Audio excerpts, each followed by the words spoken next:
Hello, everybody, happy Tuesday. You're very welcome to an X-Plane 12 stream. That's right, friends. Today, we're checking out two Cessnas. We have the Cessna, the U206G, the Stationair, this one from Thranda Design, and then a little bit later, we're going to check out the AirfoilLabs C172NG, the steam-gauged edition. Yes, yes.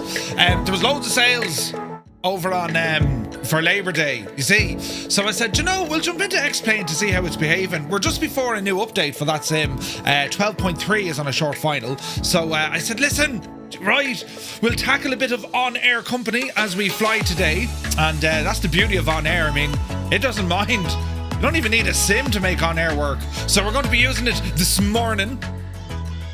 And it's always good to kind of keep an eye on what's happening in the world of X-Plane. As we look at our beloved Microsoft Flight Sim, it's always interesting to see some of the features that are currently available and also in development coming from Laminar Research. And you can always have an awesome experience regardless of your platform. I mean, we're all about aviation. It's all about flight simulation, figuring out how things work and navigating and just checking the views and, you know, a bit of messing.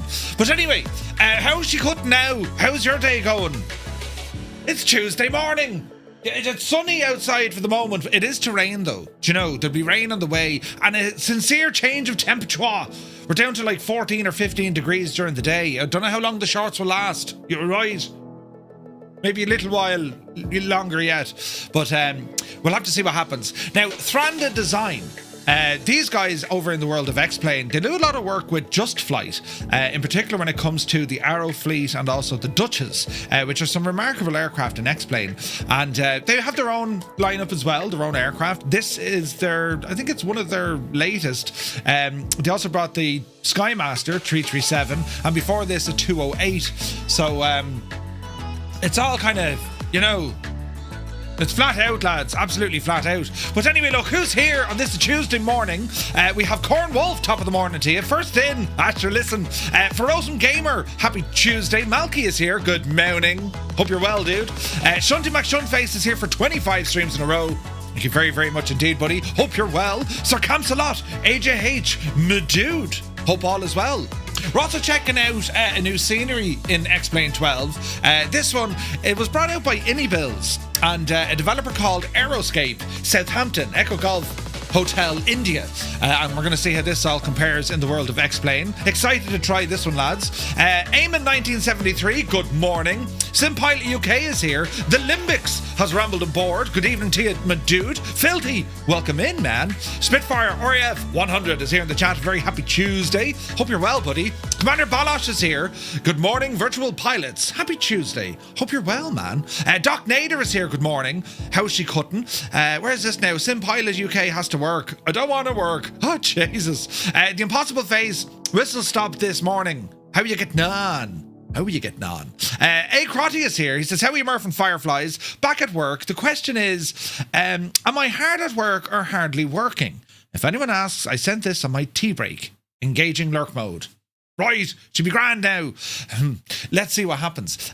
But yes, it's all kind of flight sim and across the board, really. I mean, what we have with Flight Sim 2020 and 2024, of course, we have X-Plane there as well. And there's also a whole load of others. You know, I mean, we all know DCS is there.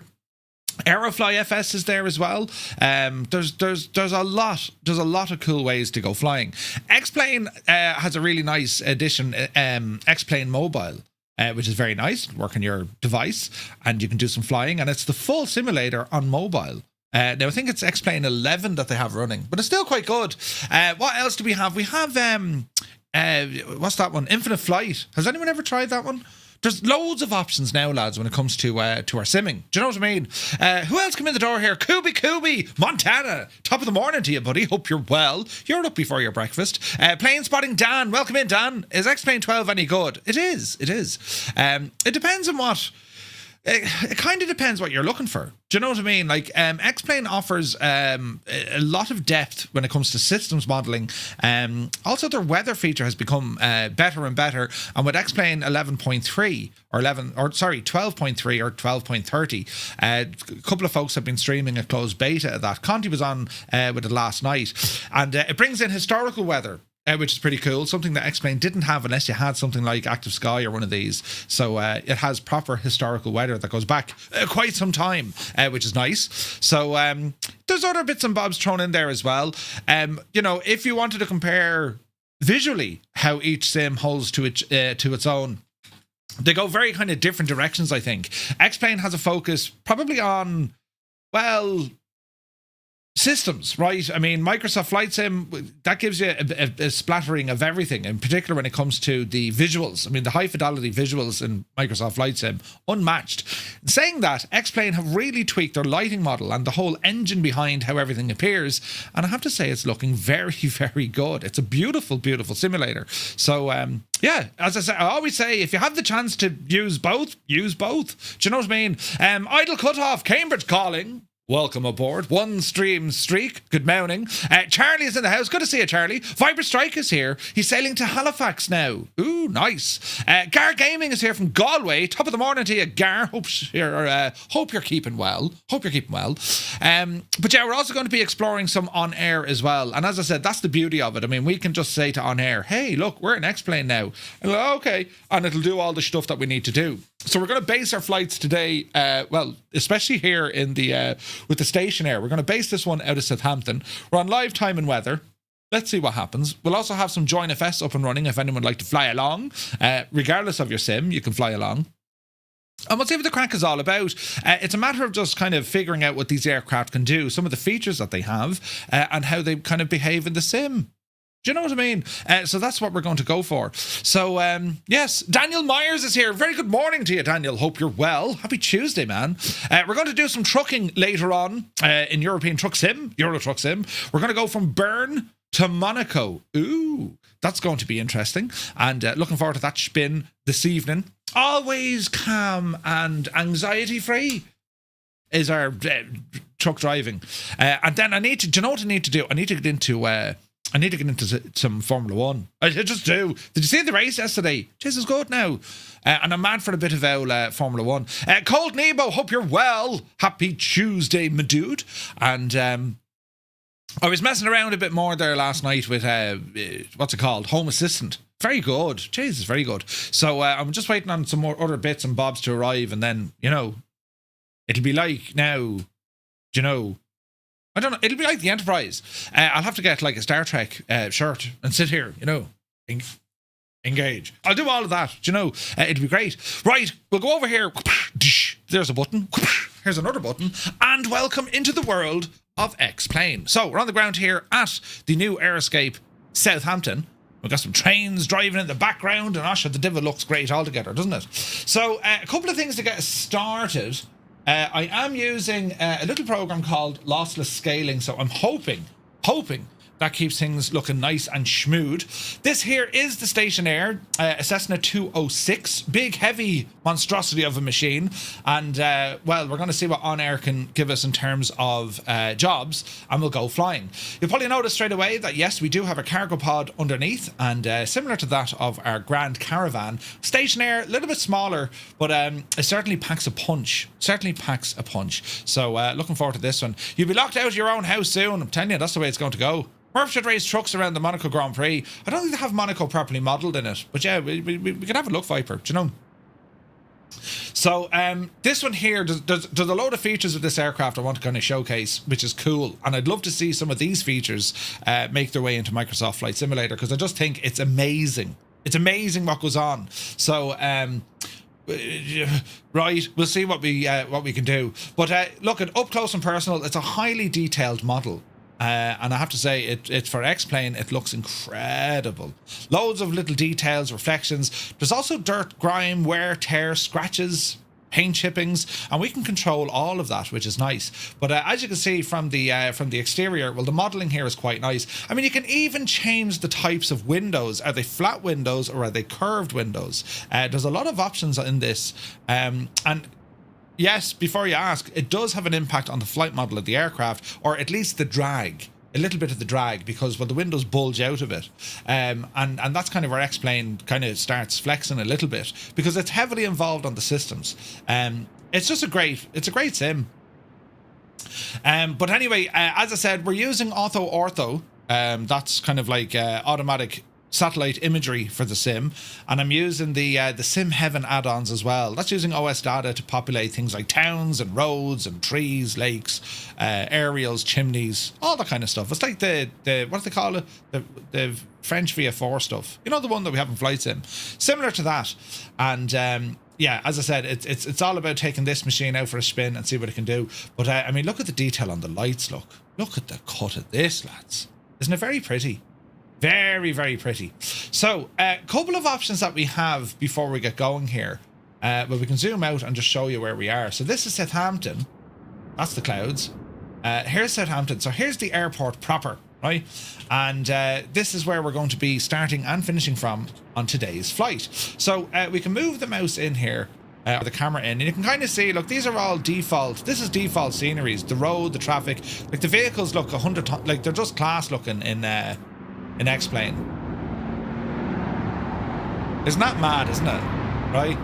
Although there is a bus that's gone underground. But that's not important right now. What is important is we're going to ramble over towards the airport. So we see from the runway, textures and details on the ground, it's quite nice.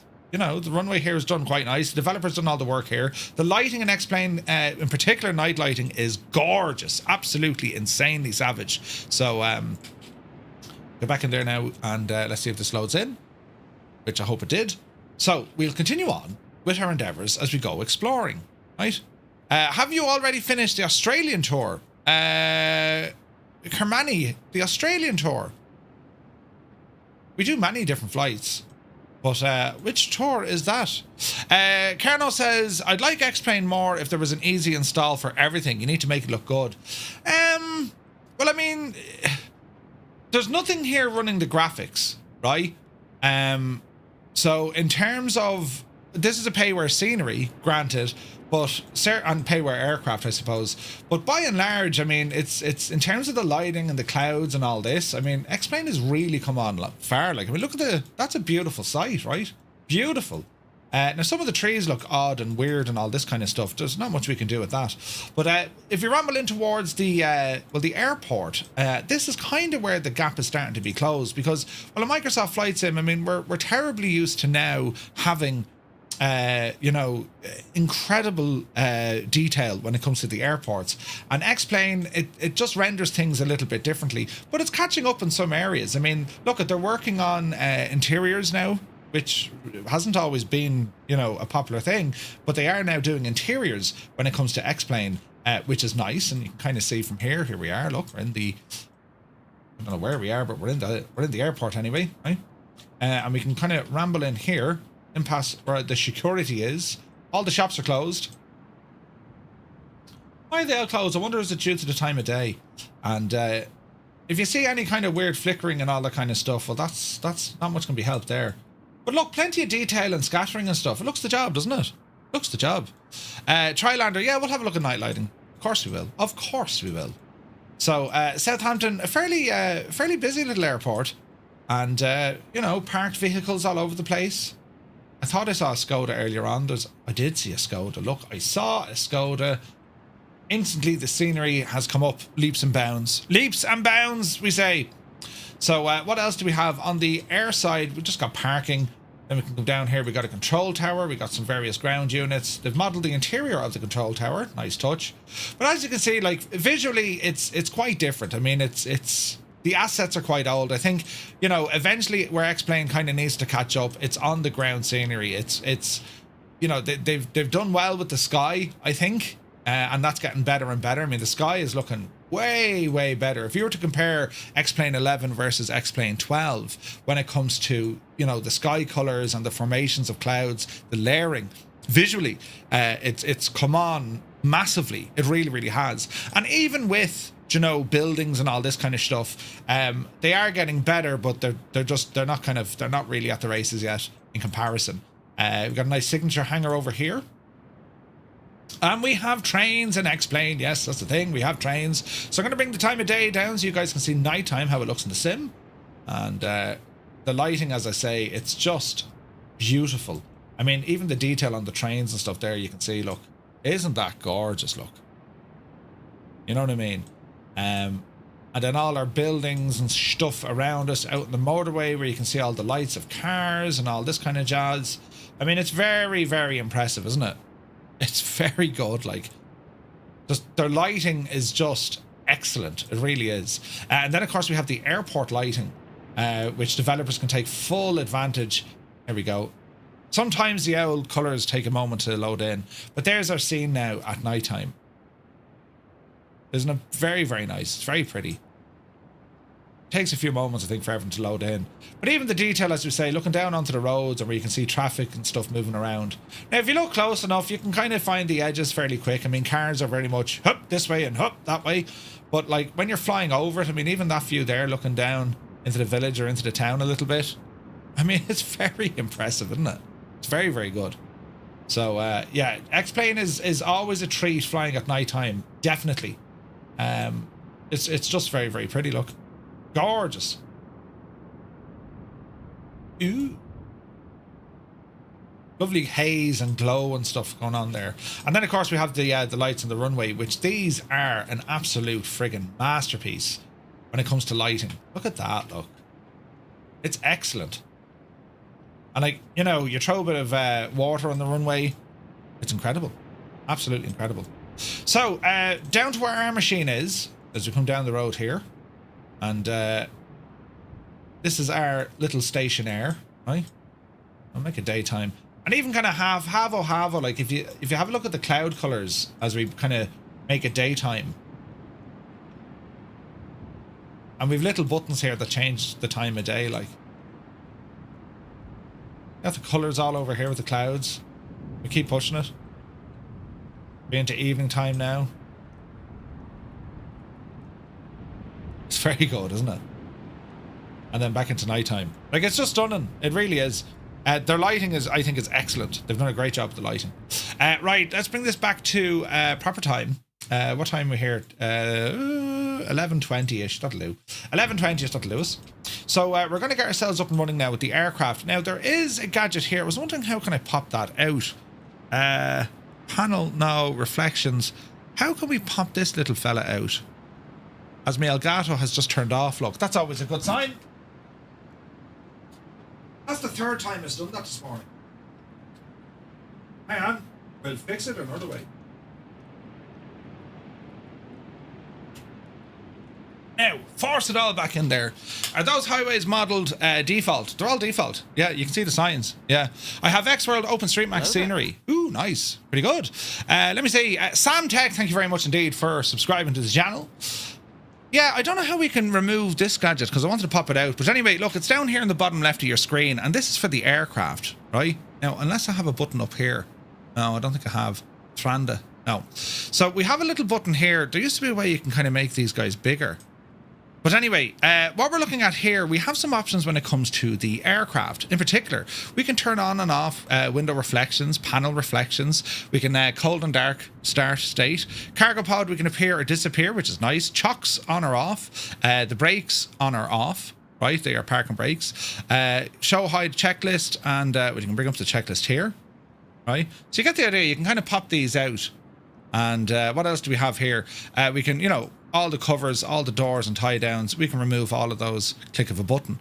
Livery then, this has what's called a dynamic livery. We can create our own livery from inside the sim. And this is pretty awesome because we can change all these colors. We've all options down here. Now you're probably looking at your screen saying, Murph, I can't see a shagging thing. Well, you're not alone. I can't see any of this either. I don't know why I can't make that slightly bigger. Can I not even pop this out? No. There used to be a way you can pop that out. Anyway, we can change the entire colour of the aircraft, including adding dirt and scratches. Then we have our weight and balance screen, which is all kind of basic stuff when it comes to fuel. So we'll fill it up, both sides, and see what happens. Camera options then, we can move around the aircraft and we can adjust the field of view if and when we need to. So you're looking at various points of the aircraft to see what's happening. Audio slew, so we have our options here for our sounds. Then we have something absolutely insanely good, lads, because we have a panel, right? Now you might be saying, yeah, Murph, it's a panel, right? And if you look closely, I've shagged it. One of them is already broken, so I need to fix that. See down here, I have like, that's a problem. So I'm going to fix this. So I'm going to edit this, right? And I'm going to go to the individual list, and I'm going to keep going until I find this panel here. Where is this now? That's like, what is it even? Aha, it's a stall annunciator. Right, well, we need to get rid of him, don't we? Goosh. But do you get the idea? Anything that's on this screen, including the avionics, we can change them, move them, and make it pretty much anything we want. The only thing I haven't figured out that they'll let us do is change the panel color, which is, I wish we could, right? Now, instrument lighting index 2. Bring that up a bit. I don't know how bright that's going to be. But we can see here, like, we have the layout page, and we can go by, you know, we can go by presets, right? Or you can literally click on a panel and move the gadget wherever you want. So you can absolutely create your own aircraft, your own experience. And it is something to kind of, you know, be very happy about, because, well, I don't know, I've never once sat in the same configured aircraft twice. There's always something slightly different, especially in real world airplanes when it comes to, you know, Cessnas and all this sort of jazz, even the Pipers. They move stuff around depending on the owner and the year of manufacture and so on. But everything that's here, well, we can move it around. In fact, we can turn it on or turn it off or take it out of there completely. Which is incredible. And we have options whereby we can put in individual lighting on all of these. So instrument lighting posts, turn those on or off. See that? Right? So we have all of these options here. So I'm going to lock that one in because I like using this one. I made this one earlier. And then we have a couple of miscellaneous stuff here when it comes to outside of the aircraft. So we can say, well, look, do we want skis? Do we want fairings? Right? Cargo pod if we want. Now have a look at the windows here. Look what happens when I change the windows, because they're currently set to flat, right? So see there at the side of the aircraft. If I change the windows, you guys see that? See the windows bulging out? Isn't that absolutely insane what you can do with this? Isn't it brilliant? What else we can do? The Dynafeel. So this is where we can actually change the behavior of the aircraft. A Dynafeel is basically how much kind of wear and tear do you want to simulate on the aircraft frame itself. And what we mean by that is, well, you can kind of dampen down some of your inputs, meaning that the pitch or the roll or the yaw, you can actually reduce all of those in real time, which is very cool.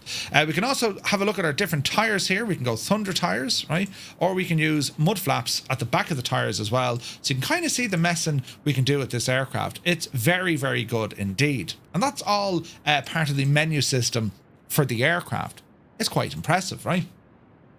So I do like that we can do all of that.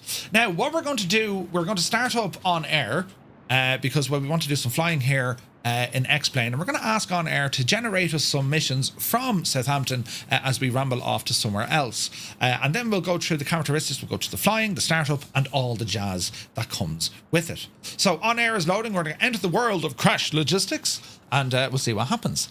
Malky's like, stop it, Murph. I don't think me wallet can handle another sim. Listen, I'm telling you, man, it's awesome. Right, see up the top here, no aircraft detected. So we're going to go into our settings, right? And we can go into our simulator configurator. We're going to go down to X-Plane. We're going to allow that to transmit through our firewall. And test connected to X-Plane, no flight tracking. So that's it. We're in. Brilliant. So we'll come back to our logistics center, and it's going to know that we're in Southampton in a Cessna 206 Stationair. Excellent stuff. So what we might do, we can go freelance, and we'll look for cargo or passenger jobs. So let's go in and have a look. So OnAir is going to find out what jobs we have, and well, you can see everything that's here, right? So that's a flight down to the south of France. We're probably not going to do that. We'll bring the distance up the road a bit. And I don't know, if we have a look here, and let's just see what's available. And we're going for kind of the pay rate as well. Do you know what I mean? And the number of legs. So that's bringing us into France. Let's have a look. That's 175 miles. We'll go about 100 miles. 100 miles would be nice, wouldn't it? Echo Golf Sierra Papa. Let's have a look at this one. Echo Golf Sierra Papa. Sibson. If that's a place. Okay. What about this one? So this is going to be a flight, scientific fact-finding team up to Coventry. I think that could be a nice flight. We're going to go to Coventry. What do you reckon, lads? So with OnAir, we can go in and check to see, well, look, what are the facilities available at both our start and destination. So we can see up in Coventry, fuel is available, it's and the price. Jet is available if we need it. There's a workshop there if needs be. And we can see the fuel available in Southampton is slightly dearer than what it is up the road in Coventry. So I'm going to say, right, we're going to fly scientific fact-finding team and some electronic devices. Cargo is going to be 108, passengers 2, and we're going to select this flight and we're going to fly it.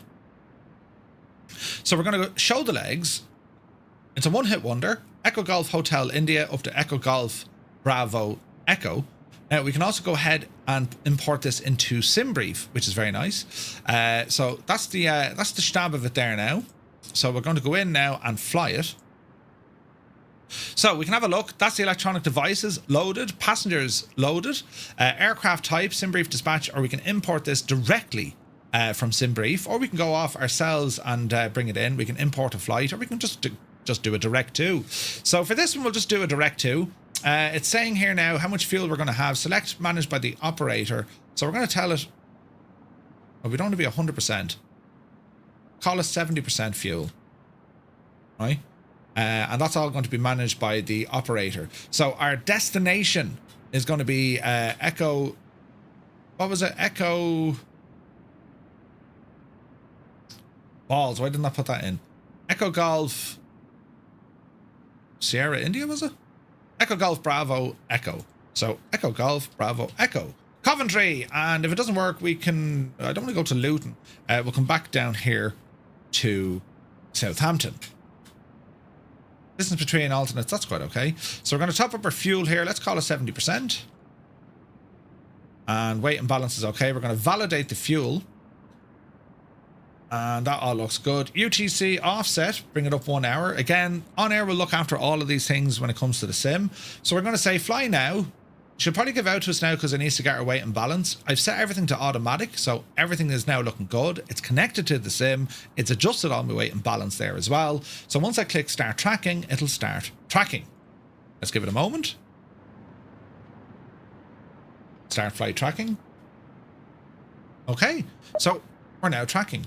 All right. So Echo Golf Bravo Echo. That's where it is we want to go to. So back onto our main screen here now, and it's time to get the aircraft up and running. So the sun is coming out, which is nice. I mean, look at the lighting. Isn't that gorgeous? Look. Jesus. Heinrich, good to see you, buddy. Hope you're well. Hope you're having fun traveling. You can pop in the aircraft ICAO in the SimBrief aircraft type and hit SimBrief dispatch box. It'll open up SimBrief with all your cargo and plane details. It'll build everything for you. Yeah, it'll build the flight for you. It's friggin' awesome, right? Right, let's come down here. And we have a clipboard down here to do a full walk around, all right? And it's only a matter of ticking the stuff as you go. Real handy. And what else? We're going to go left or right. Right tank first. And disappear the yoke. And we're going to get ourselves up and running here, right? So we'll open the window. And we'll go ahead and get some power in.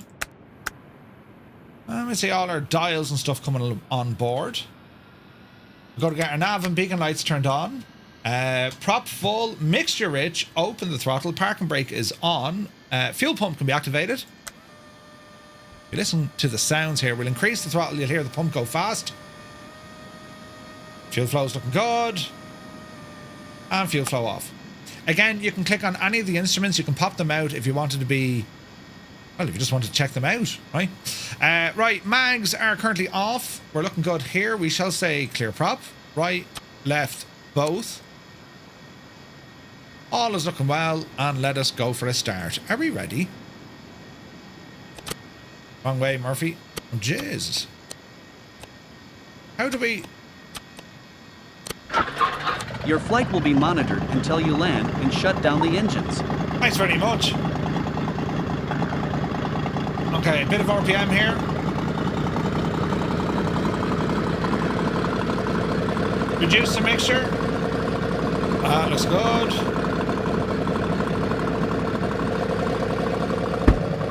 Get our window closed.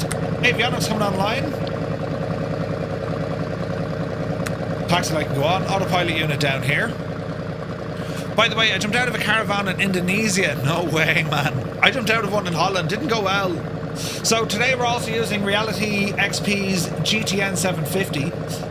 It's a far cry from what we have with the PMS 50, but it uses the real-world Garmin trainers. The only problem is you can't update the nav data, which is a bit of a pain, but look, what can you do? So we're sticking on altitude reporting. We can go into a flight plan.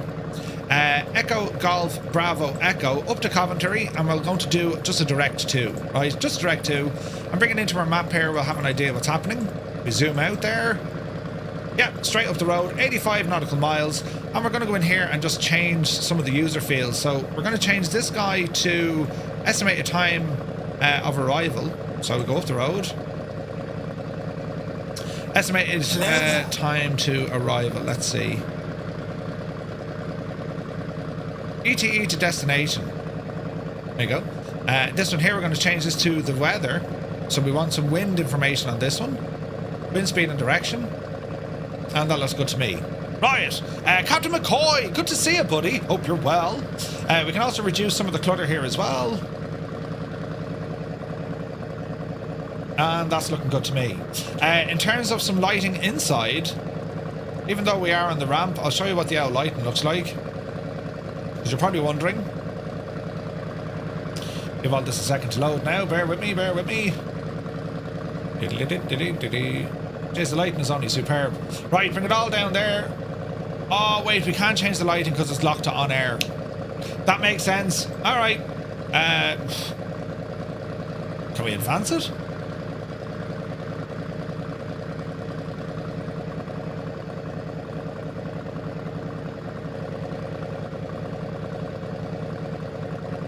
We kind of can. Okay, we can advance it, we just can't bring it back. Check out the night lighting. Isn't this fab and groovy? Isn't it gorgeous? It's very pretty, isn't it? And again, your night lighting is going to depend on, well, how you've configured what you want in your aircraft. Isn't that insanely good? I think it's gorgeous. Right, what do we want to do here? We want to... altitude for this one. We'll go 6,000 initially and see what happens. Peter, he can come on. And we'll bring the time of day back to where it's supposed to be, which is probably around the 11:30-ish. 11:37. Back down the road here. Ah, Lewis. Alright, that's looking good for me. So, quick check on all our systems before we go. Strobes, taxi light is on. We also have a HSI here. That's wrong. Our heading wants to go in. Now, we want to make sure that our gyro is doing what it should be doing. So, that looks about bang on. And we want to reset our barrow here as well. So, we're going to bring Navigraph into the fray. Zybok, good morning to you, buddy. Hope you're well. And come back to me here now. Alright, so we're going to say unload you. And we'll do a new flight. It's just direct, so it's Echo Golf Hotel, Echo Golf Bravo Echo. Done. There we go. Lovely hurdling. So runway 20 for our departure. Let's go and have a look at the airport.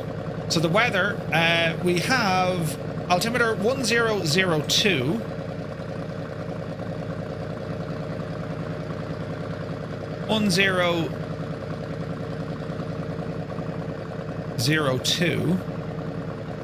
Which is about there. All right, and it's runway 20. We said for departure. Runway 20.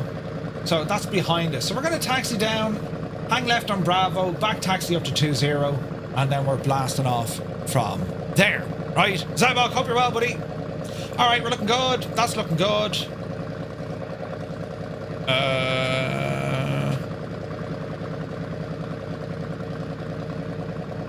Uh-oh. X-plane is having a moment, I think. I wonder if that Navigraph causing that issue.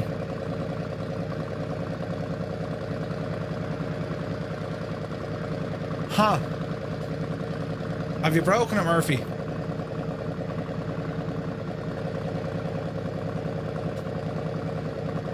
I've lost me mouse. It's all gone Pete-tong. Does anyone know what's after happening? Why isn't my mouse working? X-Plane is having a moment. Right, there we go. Jesus. Right, off the brakes. Small bit of manoeuvring. And we can put in our headphones if we wish. Make it all nice and calm. But we'll leave that out for the moment. So, notch of flaps are going to want. Flight controls. Full, free and correct. And OnAir is monitoring our movements here as well. Alright? So we can hang a left here.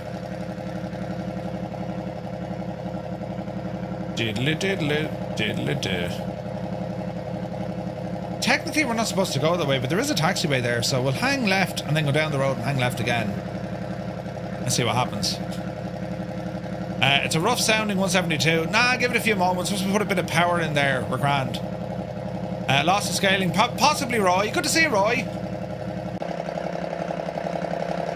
So yeah, the sounds on this thing ticking over, it's like an owl Skoda. But once we give it a bit of oomph, you know what I mean?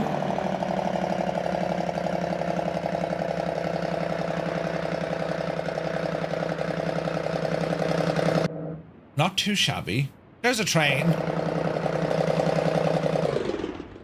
We'll bring this guy back. Now, is this our left turn here? No, stay going, Murph. Stay going. So there's a little taxi light. Doesn't it look well? Let me dodgy taxi and look.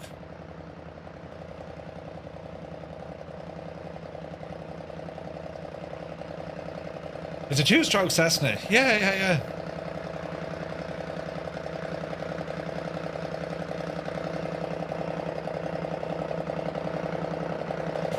Little engine ticking over there nicely. Now our cowl flaps are open. We'll worry about those in a while. But we're going to swing on to the active here now and back taxi and then blast off and see what happens. Alright? It even has wheel wobble. Yeah, no, it's like some of the work they've done, it's just incredible. It really is. Alright, so landing lights, stick them on. Strobe lights, stick them on. And heading is going to be set to the runway heading. Now we should be bang on east here at the moment. Which we are.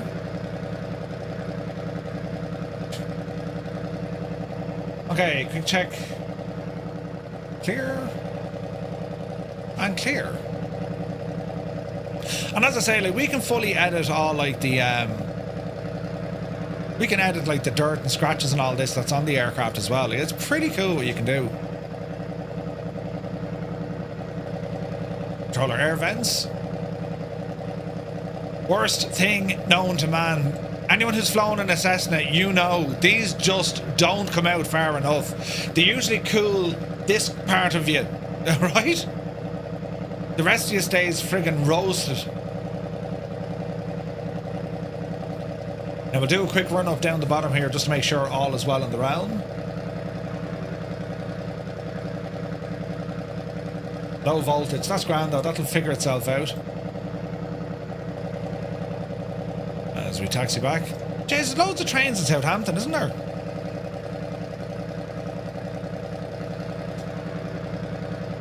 Loads of trains. Hopefully everything's clear and nice. Part of the problem is that by the time you notice the vents and go looking for them, you're usually covered in sweat. Yep, 100%.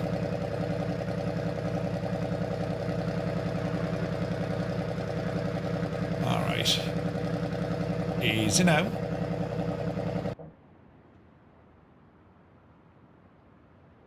There she be. Runway isn't dry, so it's actually a little bit wet, look.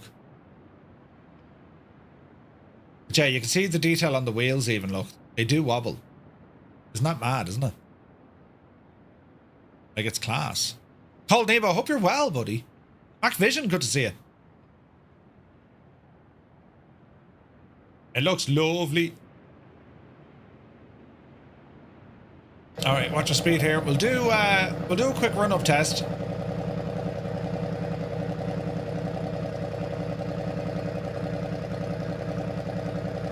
And we'll face into the wind. A little bit of a bump here in Southampton.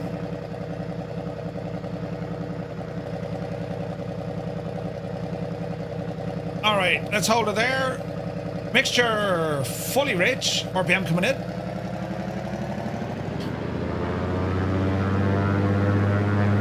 We're going about 2,000 RPM. And hold. Left mag. There's a drop, back to both. Right mag. There's a drop, and back to both. And we'll cycle the prop. There's one. Increase the manifold pressure. And a drop in fuel. Perfect. Okay, cowl flaps remain open. Everything else here is looking good. Let's go flying. Visualize, right? Wouldn't that be just like, that'd be the ticket. Alrighty. Get ourselves lined up here. So our plan of attack here, we want to fly the runway heading. I'm saying 6,000 feet. We'll arm heading.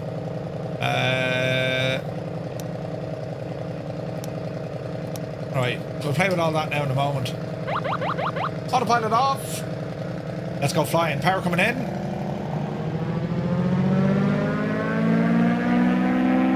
Loads of right rudder. Jesus. Airspeed live. 40 knots. 60. Yep, see daisy. Airborne time locked. Positive rate of climb. I was going for me gear, what I'm up at. Bit of trim. Easy. Flaps in.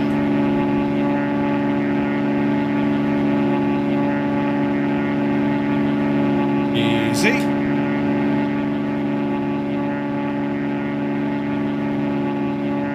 Here's the wind playing all sorts of havoc with us. And it's not actually that windy.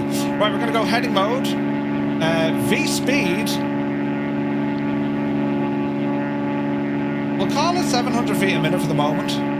Try a flyby. Look at that wind, look.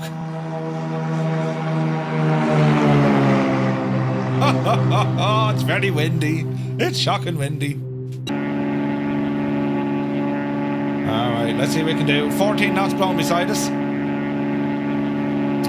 Alright, we're going to just fly down to the coast here a little bit. You can see where is it St. Mary's, and that's the stadium there.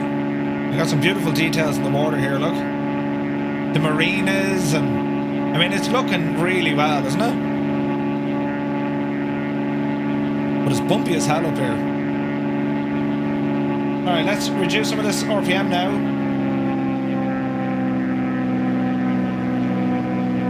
That's a bit better.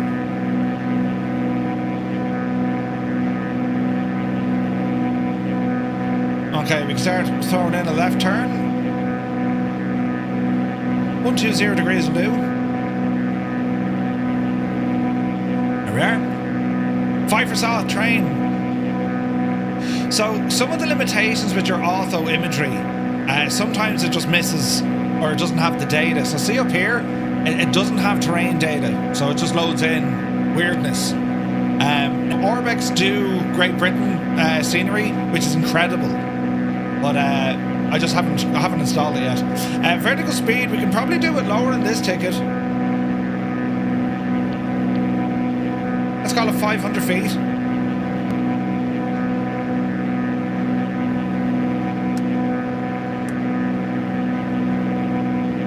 We're coming up on 2,000 feet. Do you know, I don't necessarily think we need to go terribly higher.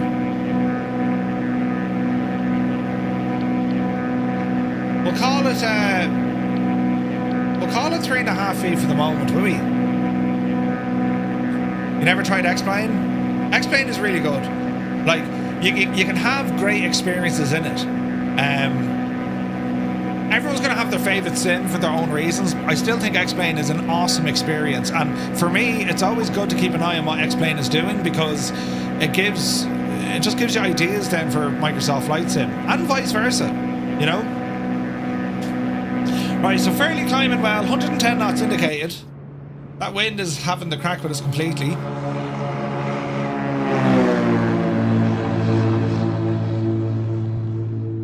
I mean, it looks real, doesn't it? That looks real. Fantastic. How good is this plane compared to other add-ons? Vex is a really good one. The next aircraft we're going to fly in is that of the AirfoilLabs Cessna 172. That's probably the most advanced 172 in Flight Sim. Alright, switch over to the left tank.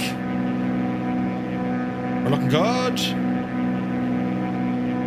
Speed is looking good. Just throwing a bit of a left-hand turn into this.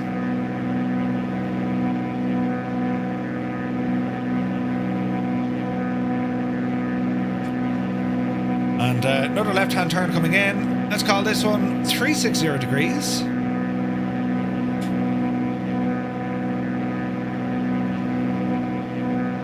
The Q400 in X-Plane is probably the best turboprop. Probably. Look at that, look.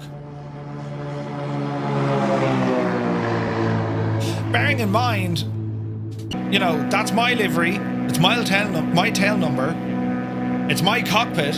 You can right, there's customizations here that are just brilliant. And again, if the sound of the engine is too much, we'll just stick it into headphone mode and all will be well in the realm. As for everything else, so that's just our GTN. Like, you right click these guys, they just pop out, right? Now I don't need to see airways. Get rid of those. Terrain, I'm okay. Charts, message here, that's okay. So that's all grand, so we can close that. Other things we can look at here, so we have our fuel, left and right. So we're on the left tank at the moment. Cylinder head temperature, and oil pressure. Radar altitude, we can play around with this one. Let's see here now. Can we turn the gadget? Or how do we... I've added it in, so I'm unsure, can I use this gadget? Maybe I can't. Okay. It's just for show, look. Right, note to self, we need to get rid of that. Our EGT doesn't seem to be doing much yet. Air temperature's looking good. VAC is looking good. Our ELT is there. Hobbs meter's there. What else do we have? Turn and slip coordinator. We have our volumes. It's very nice. Very, very nice. I didn't know OnAir supports X-Plane. Yes, it's really good. 172JH, good morning. Just wondering, have you heard of any news of new updates coming for X-Plane? Yes, they're working on one right now. X-Plane 12.3 or 12.30. And I'll see if I can find you some release notes here for that. X-Plane 12.30. So where is this now?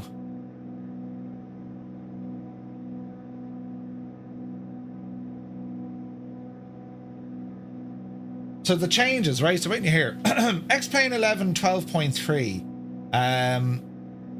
The release notes. I think the biggest thing they've done, it focuses on the weather.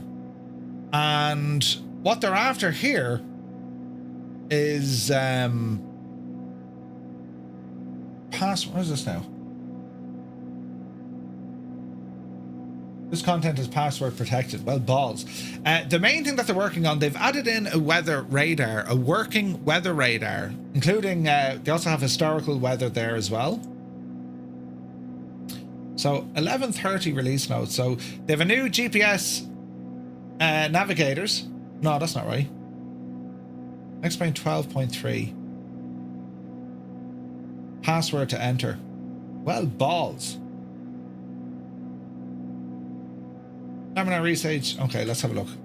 Laminar has during FS Expo, so they're talking about 11.3. 11.3. It'll introduce a foundational shift in how X-Plane uses CPU resources. Omniair have confirmed that multi-core rendering is now in development with a new job system already built to handle AI traffic, texture paging, and network synchronization. Internal testing has demonstrated performance gains up to 30%. Right? Additional optimizations target the GPU and VRAM. The A330 is getting a major update, better textures, detailed and enhanced lighting. What else? Furthermore, enhanced interior lighting across the fleet. The FMGC gets an update. Full weather radar integration with wind shear warnings and ND displays. Wind indicator fixes, improved VNav, realistic cruise, fuel burn, updated barometer controls and logic, auto brake systems improvement, park and brake chock integration, better auto land, better flex, several new FMOD sounds, GPWS fixes, and lots of other bug fixes. And also the weather radar is going to have GPU cloud matching or marching, radar physics simulated in GPU shader, GPU buffers, ground elevation maps, and what you see out the window is what you're going to get in the sim. It'll feature fully working radar controls. And to show you these, that's them here, right? So fully working weather radars inside of X-Plane. That's exciting. All the new lighting you can see there. Advanced radars, third-party weather API, so they're opening it up. Synthetic vision opening that up. So they're doing a lot of cool stuff, aren't they? Panel lighting looks real nice now. They're making it look pretty. Right, we're in the clouds, 3,500 feet. And our heading mode, we're going to go to our autopilot and select nav. Nav engage is going to capture that. And hopefully this works. Alright. But yeah, it's pretty cool. Now, there's other things we can do. View, is it? G-loaded camera internal. And we also want handheld camera external. There we go. It's a very pretty kind of setup.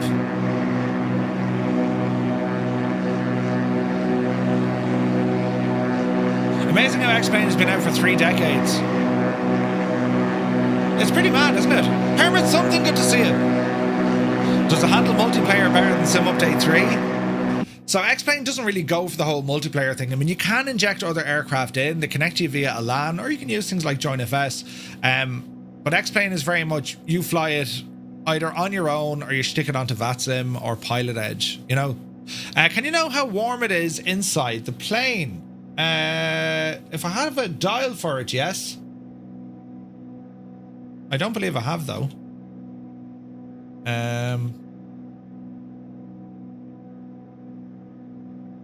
I'm sure there's a panel we can add to it.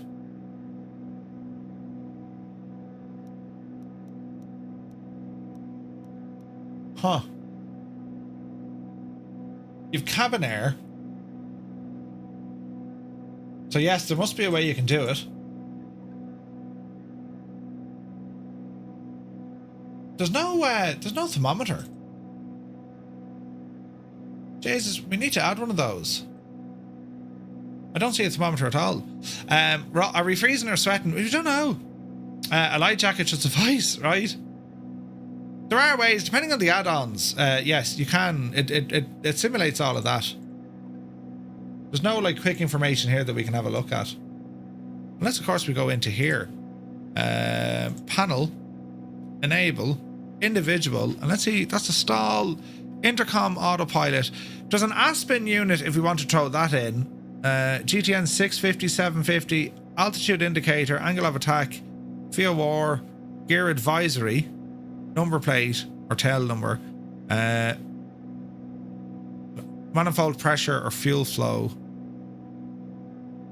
It has an RMI. I don't see one. I don't see one in our little menus down here. Do you know? We're kind of in a cloud layer from the looks of it.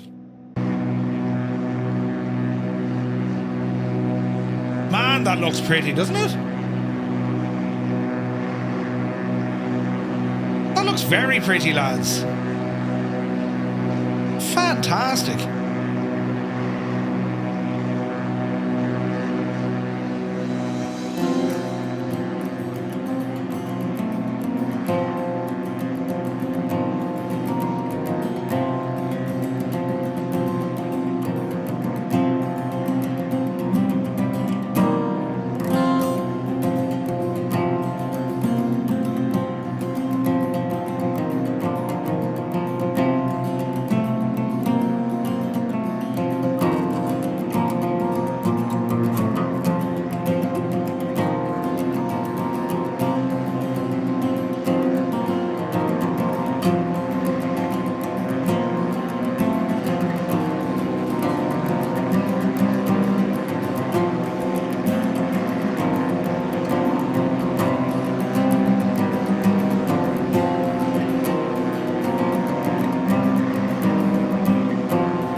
See much.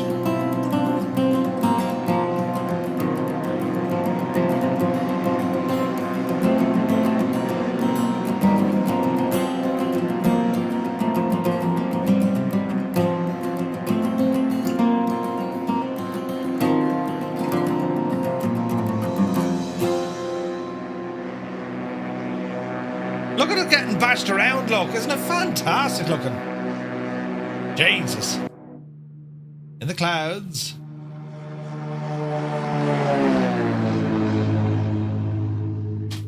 We probably really should have checked out our weather before we rambled up the road here, but sure, yeah. Will the GTN have an OAT reading? It might do. Utilities? Altitude, Barrow. Air temperature is 11 degrees. There we go. So that's outside the plane. Wind direction, speed, tailwind component. Yeah, 11 degrees outside. Flight timer scheduled, logs, trip planning, fuel planning. That's okay. Terrain we could look at. Doesn't have weather in the reality GTNs, unfortunately. System status, alert, audio, voice commands. That's new. Units of measure. External LRUs. Nope. GPS status.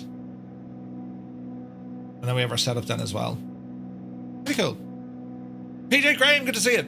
My theory is these planes attract bad weather and clouds. I would agree. So we've got 24 minutes before we get to our first stop of today. But I hope it, like, something different, you know what I mean, lads? I know X-Plane is not everyone's cup of tea, and our community, we're very much a Microsoft Flight Sim community, but I still say, I mean, you can have an absolutely brilliant experience flying in the world of X-Plane. It's going from strength to strength, and I love what I'm seeing from Laminar. They're doing great stuff. And like the choice of aircraft that we have, they're quite good as well. They're quite good. There's a cloud starting to break there a little bit. So like if we were to, you know, get out of the clouds. I mean, that's pretty, isn't it? Look at the state of the clouds, look. They're getting real good on that, aren't they? Look at that. Look at that. Jesus. Up even higher then. That's what it's like at the top layer. It's very good, isn't it? But look at the detail, look. And you see, Murph, that say intentions are starting to ramp up their X-Plane stuff. They are. They absolutely are.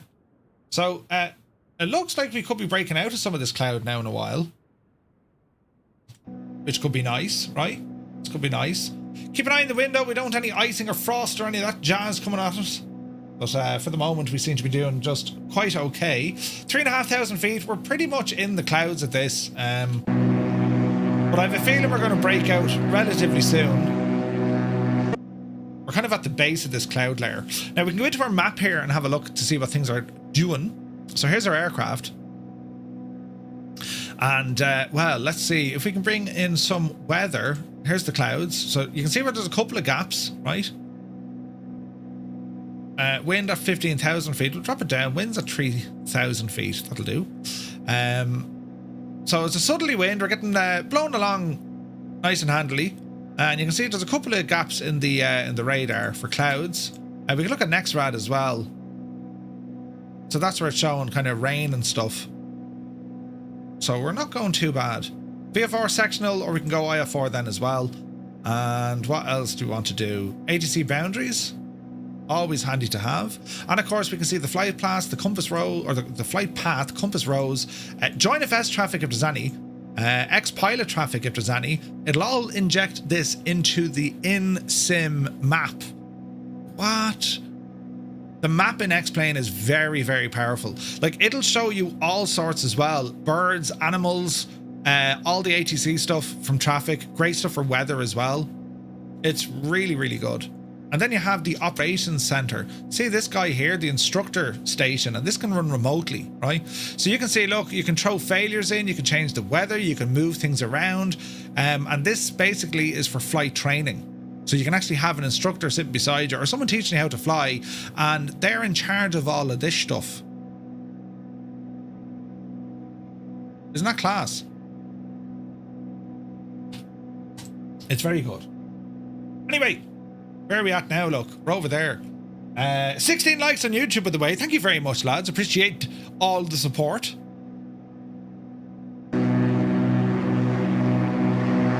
I reckon we're going to burst out of these clouds soon. I hope we're going to burst out of these clouds soon. We can put terrain on this here as well. So I wonder, should we even drop down a little? Shirley Dave, good to see you. X-Plane is based on the simmer who wants only the flying stuff instead of career mode and whatnot. Well, it's better. Well, I won't say it's better suited. I mean, because you can argue that till the cows come home. I mean, visual procedures, aircraft recognition, even knowing where you're going to fly, multi-tasking. I mean, Microsoft does all these things. And you can argue saying, oh, it doesn't feel like the real plane. Like, you're always going to have a limit. Regardless of what people say, when you get into the real aircraft, it's different. You can't replicate that. We can get close to it. You know, force feedback and motion and VR. We can get very close to it. You still can't replicate it. Not 100%. So when it comes to, you know, the fun of flying, or perhaps the study of flying, I think both sims tick boxes here.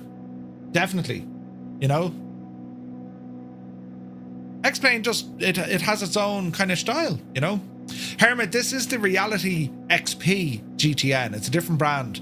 It uses the official Garmin trainers, but it's a different kettle of fish. I know the TDS works in some X-Plane aircraft now, which is a great move.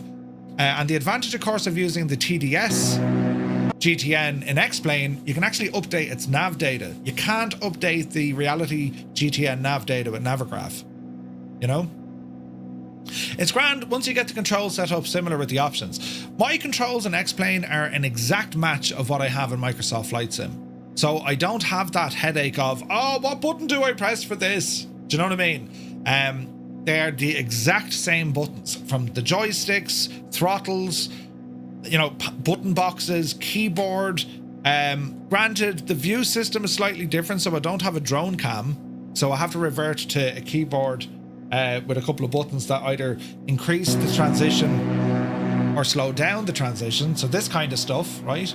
And we can get, you know, we can zoom in here and move out slowly and, you know, move it around fast if we need to.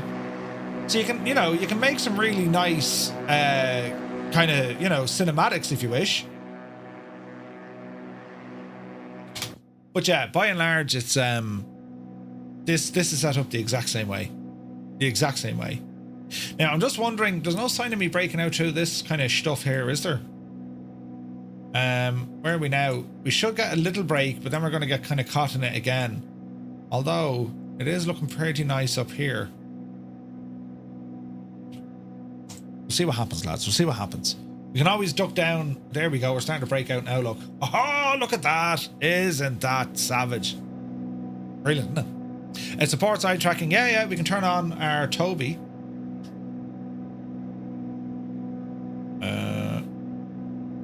Toby? Toby's taking a break. But it does work with Toby, yes.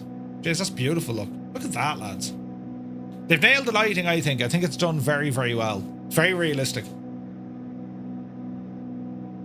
But, there's some things like it's, as I say, like the ground scenery, it isn't there. Trees are way better, especially when you get very up close to them. Individual leaves, they're all there. The trees in X-Plane used to be absolutely catastrophically bad. They're getting better. Now, I know, I've heard Austin say many times he's not a fan of satellite imagery, only because he said, well, look, it's an immersion breaker for him, because if you're flying at like midday, right, but the scenery shadows are like, you know, something like 8 o'clock, right? He said that just always looked weird to him. So his goal has always been create a believable world.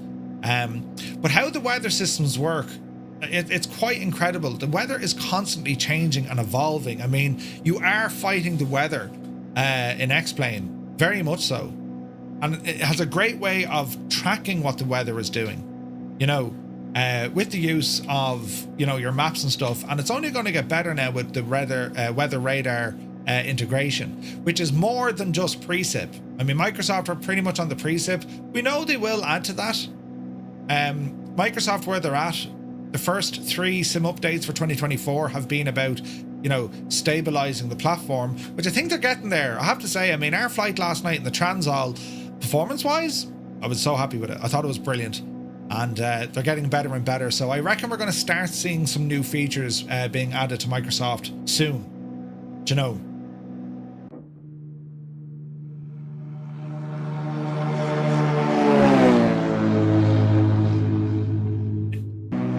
I mean, that looks class, doesn't it? The airplane is gorgeous. The Stationair, it's a proper workhorse, this one, isn't it? No, it's never one-to-one to real life. Force feedback, what you mentioned already. Sorry to say this, but since Microsoft and Asobo have ported their sim to more devices, the quality has become much worse. That saying, the sim looks absolutely beautiful, and with the right models, it's actually very good, but the game feeling is more there, if you know what I mean. Yeah, 100% right. But it's kind of that unnecessary thing that we need. I mean, we need more people in the hobby because, well, we get more add-ons, we get more development, and they're constantly pushing to get bigger and better and greater. It's required. You know what I mean? But yeah, look, I hear you, man. It's as I say, like, it's comparing like with like. I just go for the experience. What experience do I want to get? I've had flights in Microsoft Flight Sim that I still think about, you know, Jesus, remember that flight and the challenge or the realism or the fun. I kind of get the same in X-Plane. I mean, I've done flights on X-Plane where I was like, that was such a challenging flight, or, you know, I was on X-Pilot and I was on VATSIM or even Pilot Edge. I was like, that was a proper flight, that one. You know what I mean? One thing that's, I think that one thing that is sorely missing from X-Plane is the ease of some sort of multiplayer. And you could, right, you can argue this saying, you know, that's not the way X-Plane is and whatnot. I still think it's another way that you can expand, you know, the enjoyment of your sim. Like, I mean, if I can add multiplayer aircraft in here by, you know, they connect directly to me with a LAN, or we can use JoinFS or whatever, or, you know, VATSIM is there.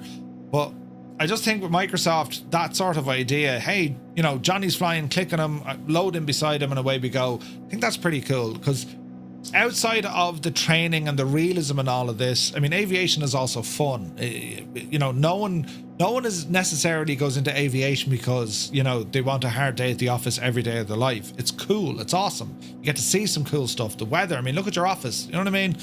So yeah. Challenging flight, like trying to start a 767. Malky, you want to see the state of me with a Concorde? Oh shit, right?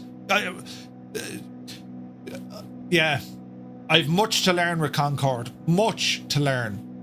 I'm getting there. But like, yeah. You could theorize that gamifying the sim that makes it easy for someone like me to control ES747 and fly and land it. In theory, you get more people wanting to fly, and then maybe they find streamers and aspire to be better and do more realistic flights, and you end up someone like Dougal who lives on VATSIM. Yeah, 100% surely, Dev. But like, here's the thing, in X-Plane, every aircraft you can start, engines running, fully configured, ready to go. Click of a button, boom. And you can technically put that button to a control E. Know what I mean? X-Plane could be incredibly forgiving. Like, it's not all about the realism. You can turn all that stuff off if you just want to, hey, I want to go flying, I want to go explore this area, or I want to explore this aircraft. X-Plane for me is all about the aircraft. But they're making it very pretty. They're making it terribly, terribly pretty. You know? Like the Hotstar Challenger, one of my favorites. That's an absolute beast. You know, flight factors 777. Like, that's just top tier stuff. The Dash 8 is a lot of fun to fly. You know, Just Flight's fleet, they're all in X-Plane now, and they're incredible. You know, including the Vulcan.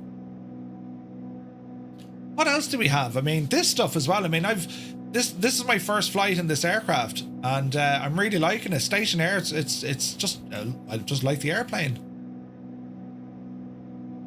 It's a nice experience getting to fly this machine. And when we jump over to the 172, that thing is, you know, at the top end of realism when it comes to general aviation. It is right now probably the most detailed Cessna 172 in terms of systems depth, realism, simulation there is. You know, and it used to be A2A. They used to be there with the 172 and P3D, but P3D, I don't know, man. I know people still flying it, but it's not my cup of tea at all. Then again, if you've invested heavily, and like Ian Fisher, for example, like all his add-ons reside in P3D. Imagine like saying, right, you know, over the years, you're going to invest. We're a weird bunch of people, us flight simmers. We invest heavily into our hobby when it comes to not only hardware or computers or any of that jazz. I'm talking about add-ons. Like, don't tell the missus, but like, I'm telling you, thousands of euros I've invested into various flight sims. Like, thousands of euros, you know, over the years. I'm using Microsoft Flight Sim since version 3, since 1988, the Pixel Simulator. We have to praise us lucky to have both technological achievements. Yeah, 100%, Roy. 100%. I have a freeware Stationair for Microsoft Flight Sim. I found out the other day it has a tablet. Ooh, nice. Ian Fisher loves P3D. That's his sim. 100%. He loves it. And it's great to see him still enjoying it. Right? He does the HWA Misfits flying. It's so good to see him enjoying that sim. I mean, he's getting great mileage out of that.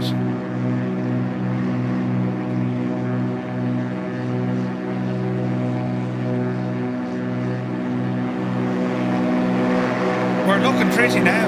Look how different the weather is, look. You've been there, done that. With the investments in the hobby, you could probably buy a house, probably. Murphy, I think you meant lira, not euros. Yeah, lira. That's right, yeah. Pistachios. Oh no, pesetas. What were they called? Pesetas.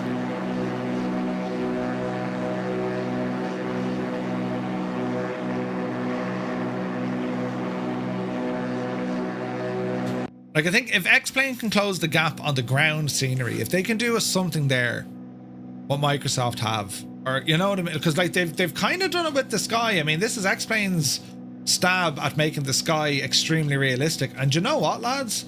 I think they've absolutely nailed it. At times, you get some weirdness every now and again, but by and large, this is brilliant.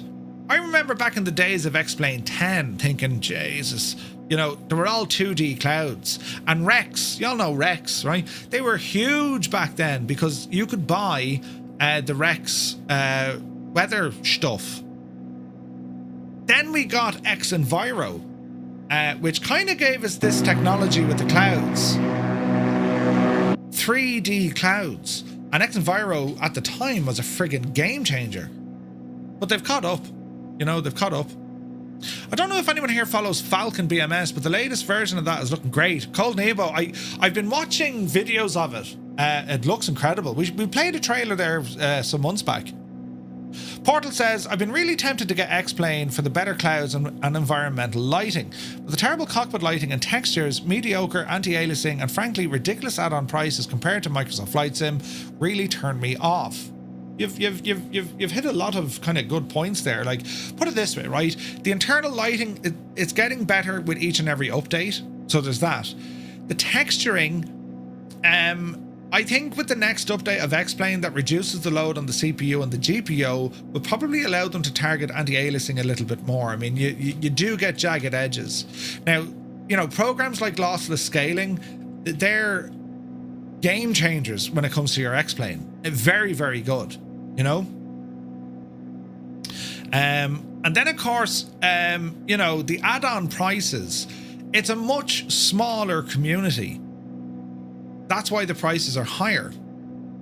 I mean, okay, the Labor Day sales, I picked this airplane up for $25. That's a steal, right? I mean, it's usually like $40. Which, when you think about it, that's not bad. You know, when you look at the airliners, yeah, that's when they start getting silly. They're 80, 90, $100. The most expensive being the Hotstar Challenger. It's like $125. What? But I'd argue, I mean, if you're going to get the use out of it, it's you know. I enjoy X-Plane vanilla scenery, plus the fact that it runs offline. It's a big win. Yeah. Like, see the change with the weather there? Like, that's stuff they need to work on.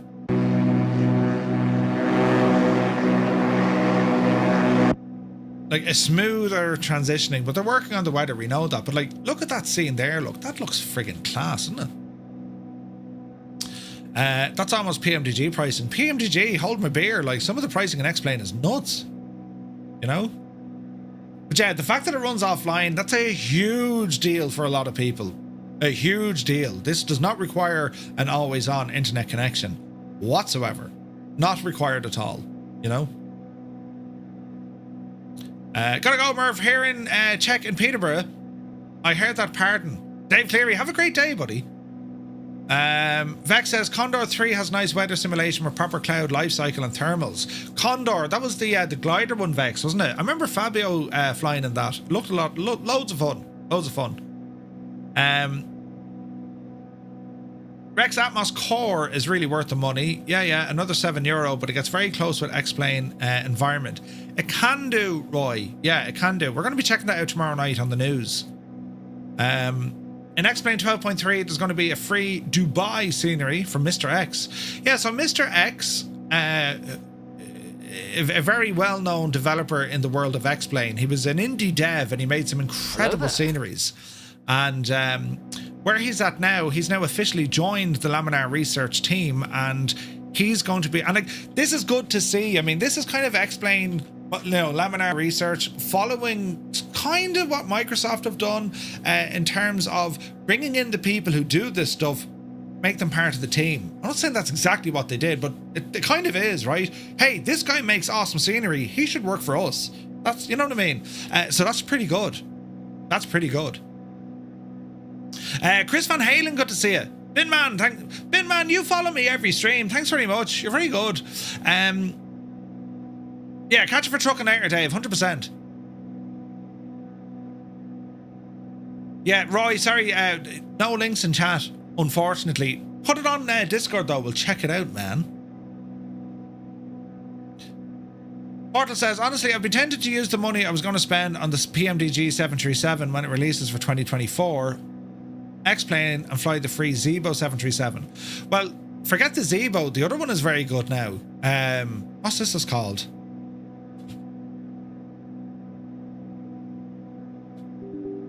There's a name for the other one. Hang on, I'll find it here. Level Up, I think it's called. And now let this load. Aircraft. Yeah, the Level Up 737. This is built from ZiboMod, and it is absolutely excellent. It is excellent. This aircraft, you get the entire 737 fleet. It's an excellent, excellent add-on. Brilliant. We have all the Mango Studio sounds in here as well. Utilities, flight factor cabins, if you want. Pratt & Whitney engines, Volanta tracking, passengers. The A340 Tolis makes some bangers of aircraft. Real good, lads. I don't have a lot of Vorbeck stuff installed. Very little, in fact. But then again, I haven't invested an awful lot of time into the world of X-Plane. I mean, it's you know, Microsoft Flight Sim for me ticks a lot of boxes, but sometimes that's just cool. Look, with the train, right? Choo choo, choo choo. That's class looking. It's a lot of fun. It shows over the chat. The link was from Discord. You can find the photo channel. Ah, nice one. Portal, that's 737. It's excellent. It's excellent. And like the default aircraft in X-Plane aren't bad either. Do you know, like their A330 is very good. The flight model is very, very good. I remember Austin saying he was building a full new flight model for it. All right. We is going to land here. So, well, let's have a look here now.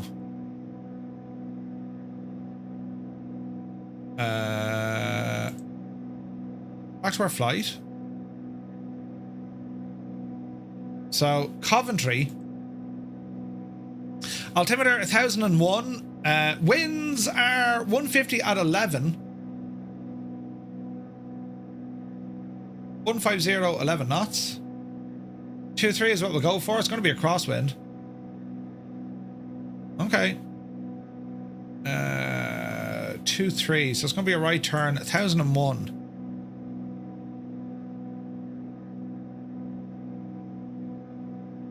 Alright, 1001. We're going to duck down here now. Call it 1500 feet. Vertical speed down the road. Start dropping some power out. We'll go back to heading mode. Bring it to the right of it.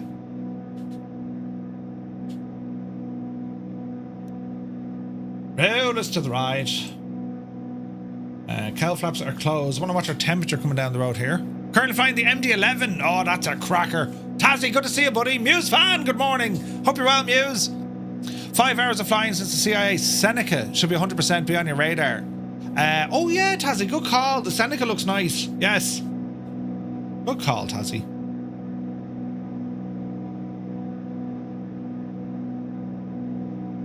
Right, let's see what we can do here as we descend. What's your speed here, Murph? Alright, so light them up. I'm starting to break down to the cloud layer a little bit. There we are, 3,000 feet. Ascending 500. Let's bring it down a little bit more. 1,000 feet we go. Stray Pigeon, welcome in. Cy Murray, welcome in. Good to see you, lads. Very happy Tuesday. This is our chariot today. A Cessna U206 Stationair. Very pretty. Right, we should have a runway over here. That looks to be the one. Or is that it? There it should be.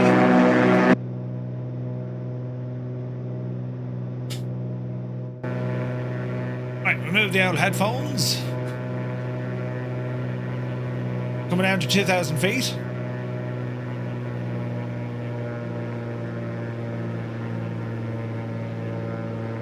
We're looking good. Inbound to Baginton. Baginton, you say? Okay, autopilot. Disconnected. I have control. I've no Toby working. That could be an issue. Straight Pigeon says, you have enticed me to delve into OnAir Company. Liking it so far. It's so good. OnAir Company is excellent. I'm loving it. The autopilot disconnect sounded like aliens. Now, I'm not saying it was aliens, but, you know. Oh, here's a train coming in. Alright, left turn. Nice and easy, Murph. Nice and easy. There's 100 knots. Lots of flaps coming in. Speed is starting to drop off. 1,000 feet coming down to.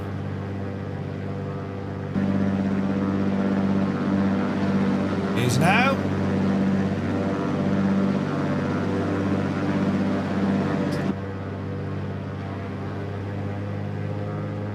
Alrighty, straighten her up.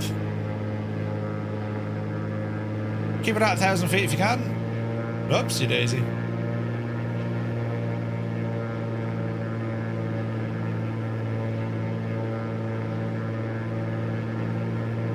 There's the wind hitting us. It's going to be a crosswind on this no matter what we do.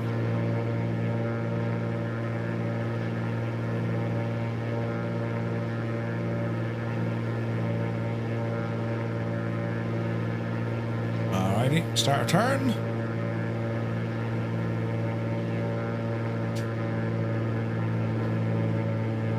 Easy. Easy. Easy.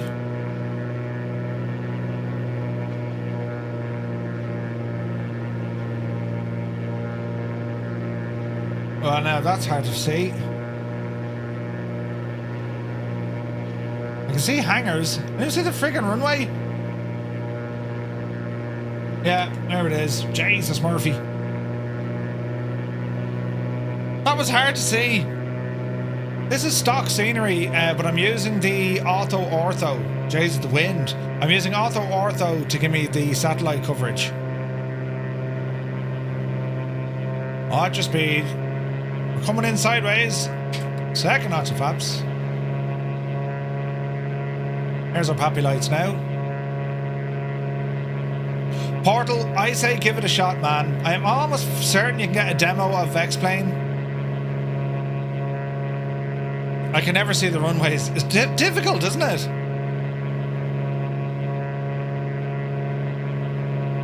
Alrighty, we're looking good. We're a little bit high now. Start to bring that nose down again. And it's going to be a bit of a crosswind here, lads. Easy does it.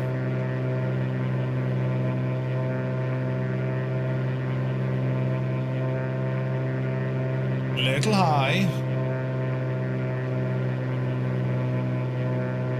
Alright, let's descend in this way.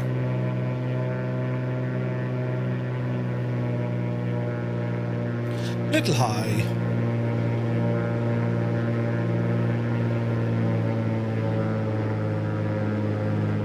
Easy.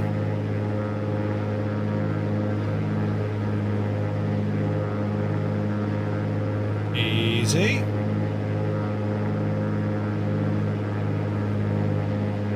Hey, Heisenberg, good to see you, buddy. A very happy Tuesday. Alright, full flaps.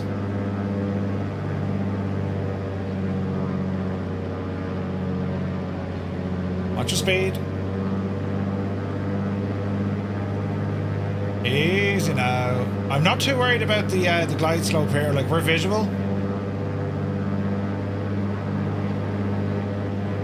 Gently does it.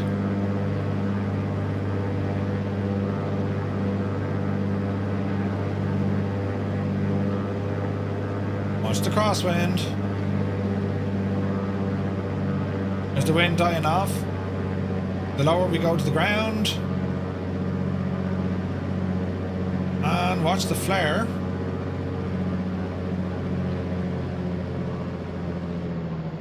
Watch the flare. There, we're down. Landing time logged. Right. Jesus. All sorts of bumps. Easy now. Easy. Dancing on the pedals. We got cargo to the left of us. Must be the terminal to the right. And there's a bit X here. They want us on the next one. You grand! Oh no, it's literally where the tower is. Never mind. Don't go that way. Side loading has consequence, absolutely. Right, bring these flaps in.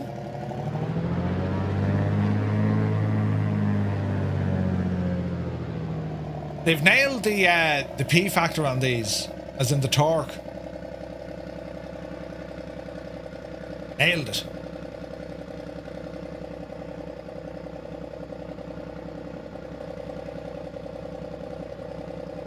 Hanging a right. A rogue airport sign.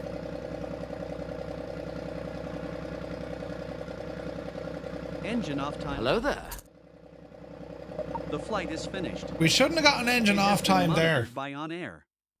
Okay, so here's a crash incoming. We shouldn't have got an engine off there because all I did was switch the fuel tank. That was odd. Note to self: don't turn off the fuel tank whilst taxiing, or don't change it whilst taxiing. That was odd, wasn't it?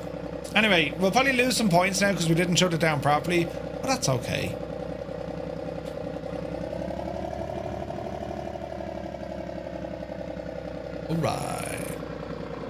Alright, let's hold station. On the brakes. We'll go into OnAir because it's already recorded our flight.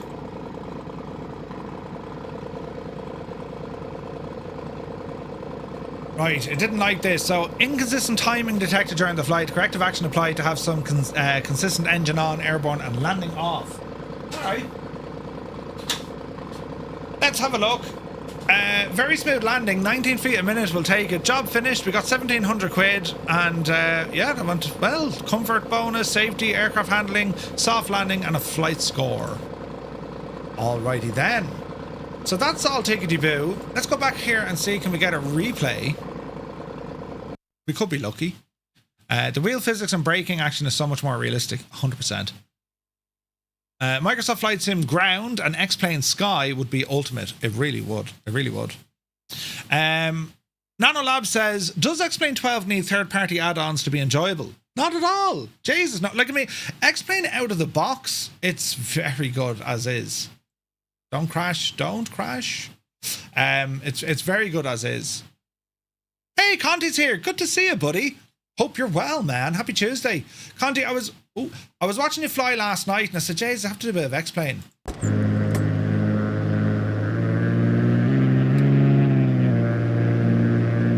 Right, we'll skip this ahead. And we'll try to we'll try to look at the landings, friends, shall we? That's an interesting view there.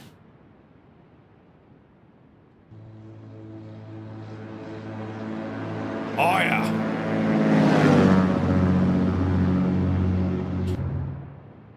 Look at the sideways action.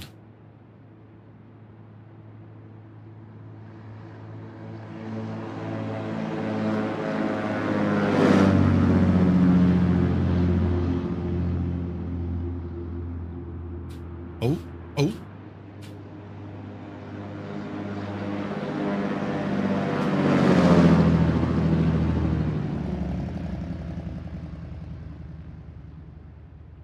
Wasn't too bad.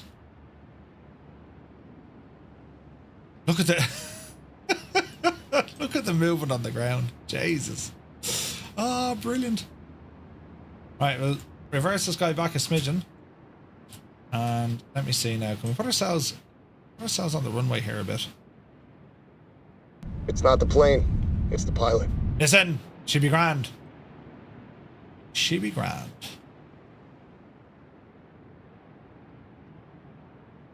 Yeah, proper windy coming in there, look. Good to see you, Toombs.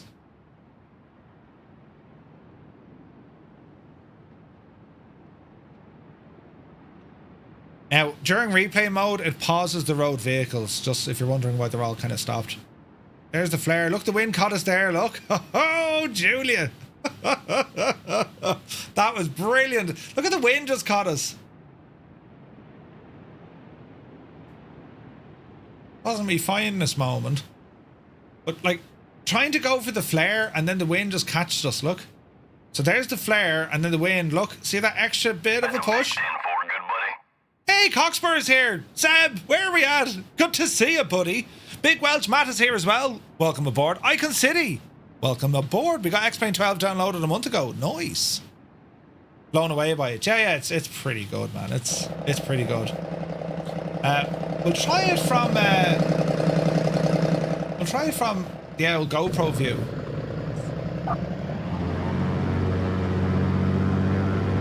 Right?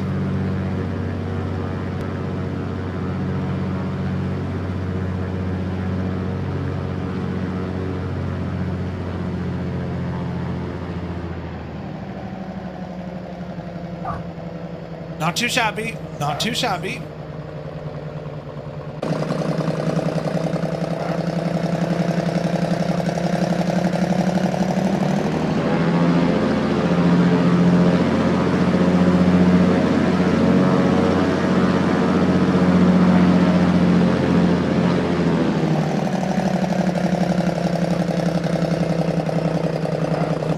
Not too shabby at all. That was a nice one. Cessna front wheel only cost 200 beer tokens, right? Captain Sick Bag is here. Good to see you, buddy. Yeah, that was pretty, wasn't it? That was pretty. Right, we'll exit our replay mode. We're back over yonder. Avionics can come offline. Mags off, key out. I lost my mouse again. Where did my mouse go that time? Why does it do that sometimes? That's, do you know what that is? That's the other gadget. That's our loss of scaling disappearing me mic. Or me, not me mic, do you hear me? Alright. So back into our little menu screen over here, and we will lock it down. So we'll say covers and tie downs. And we can open the door on our cargo pod as well.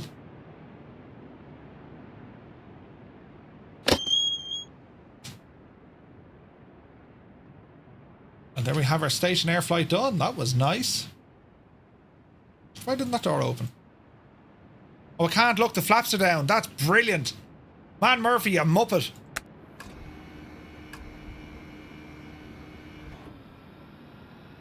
Flaps in.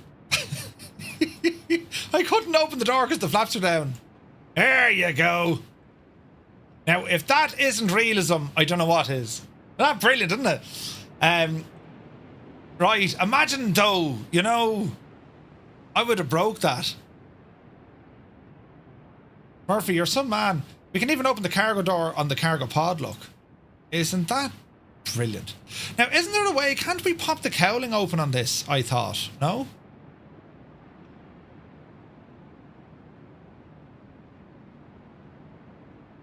And we can look into this beautiful engine. I thought we could, lads.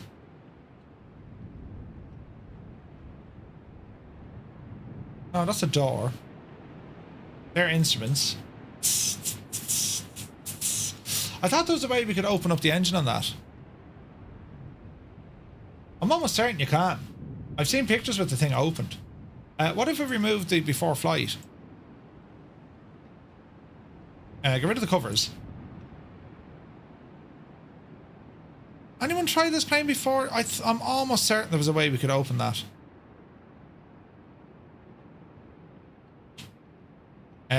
Do you use Map Engine, Google Apple Maps? I don't.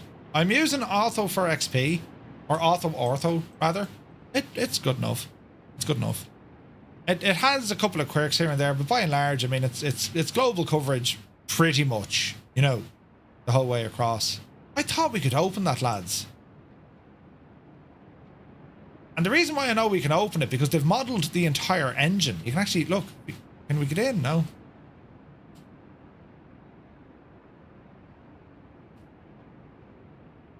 How do you do this now? Like, we've click spots. No. Does anyone know how to do the thing with the oak?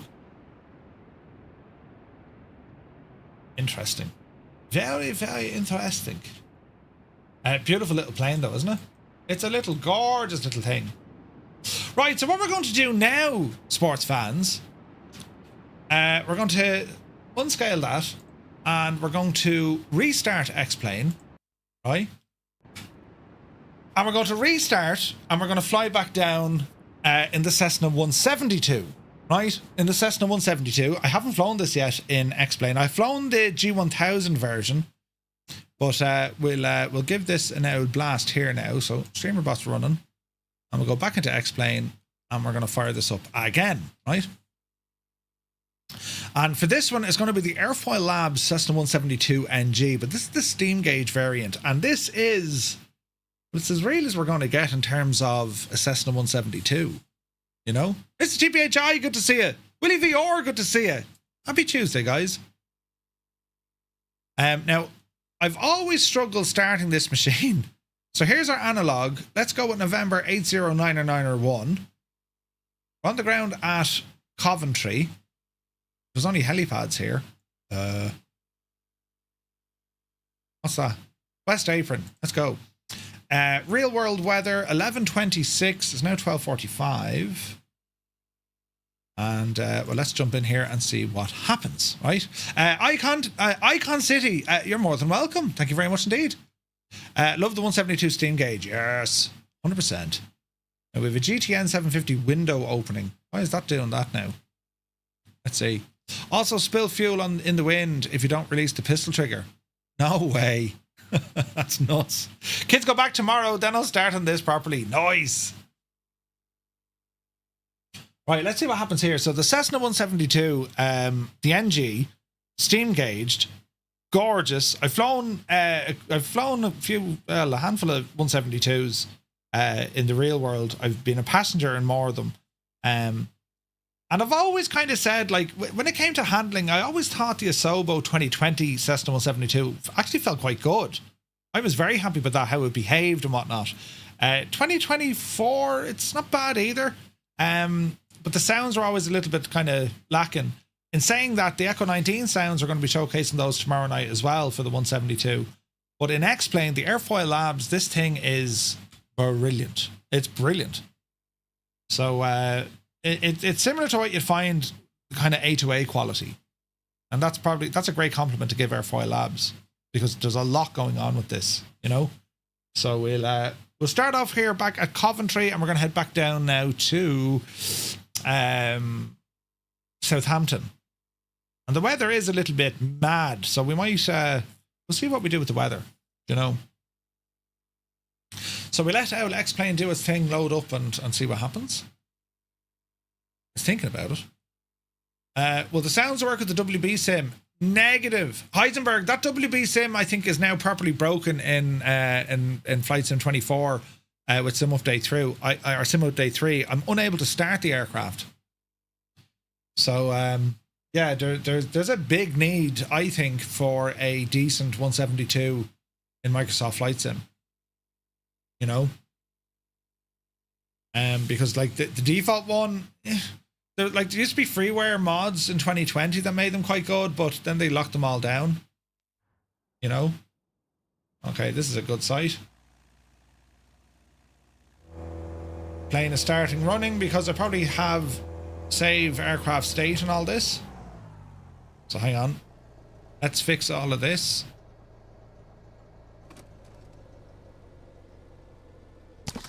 Cold and dark. Right, this is a different kettle of fish altogether, isn't it? Look at this thing, lads. This is friggin' gorgeous.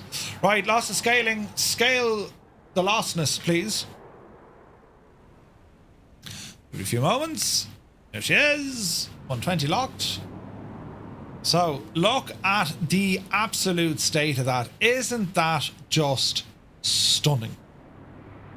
Right? It's Josh Flowers, November 80991, Aviation 101. I'm a huge fan of his content, and this is his paintwork, and it's only gorgeous. Isn't it beautiful? So our beloved Cessna 172, it's a Skyhawk 2, on the ground here at Coventry, and we're going to ramble back now, as the same things about life, we're going to ramble back now to Southampton, alright? Seems to be more background hissing on the mic than normal. Shunty, yeah, I have the aircon on, man. It gets hot in here. It's very hot in here. Who tied down on the taxiway? No, I just press a button. It's grand. Modelling on this, texture work, savage. Absolutely gorgeous is this thing.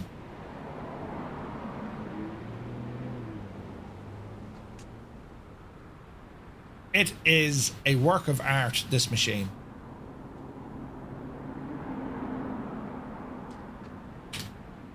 It's one of the best 172s I've seen. Yep. One of the most... Oh, careful now.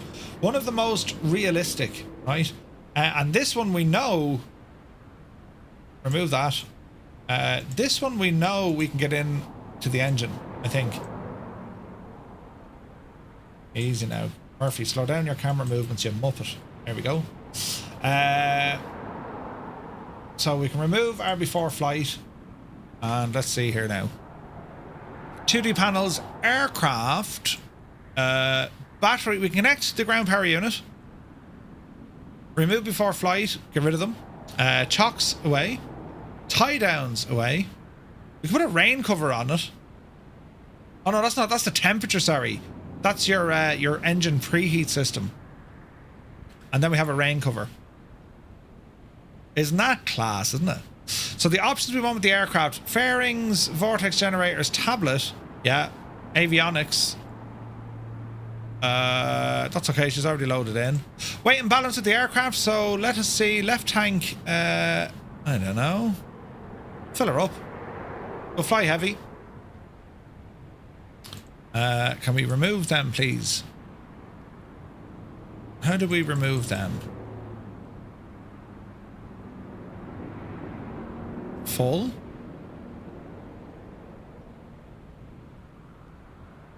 £0. How can I get him out of there?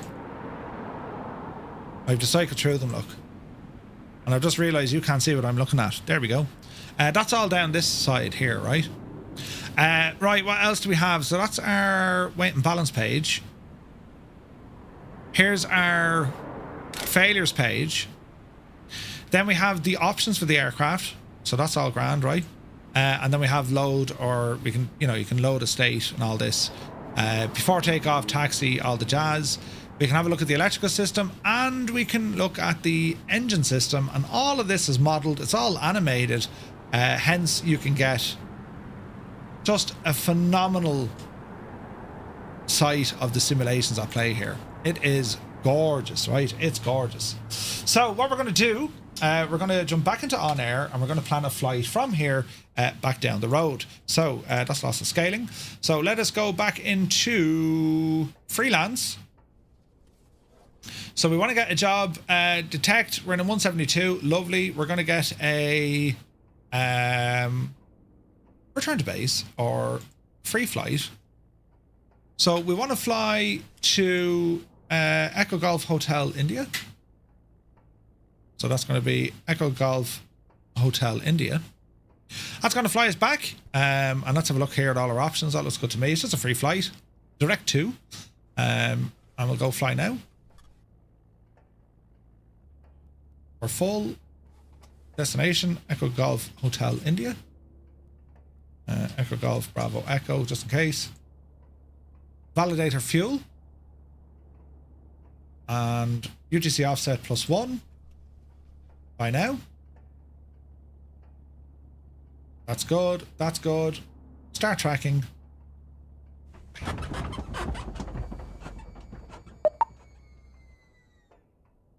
Okay. I hope we're okay. Now, Navigraph. Let's bring you up into the fray. So we're going to new flight. And we are at Echo Golf Bravo Echo, Echo Golf Hotel India. Here we go. Straight down the hill. Runways here is going to be 23 for departure. Let's have a quick look in. So it's going to be a long taxi and then up to the top there. That's okay. Quick look at the airport weather here at the moment. We're looking at 1,001 hectopascals. Look at the state of this. Why is there power on?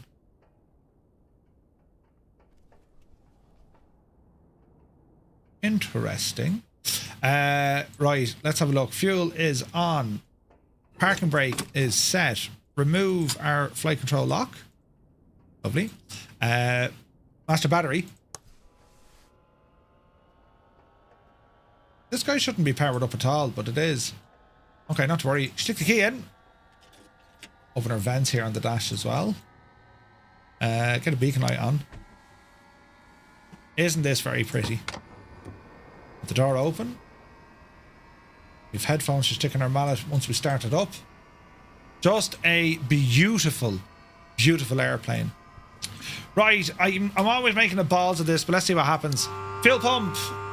Mixture. Fuel flow confirmed.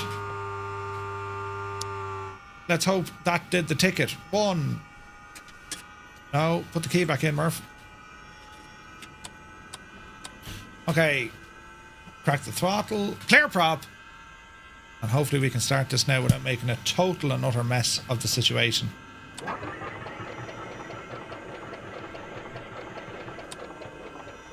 Didn't like that.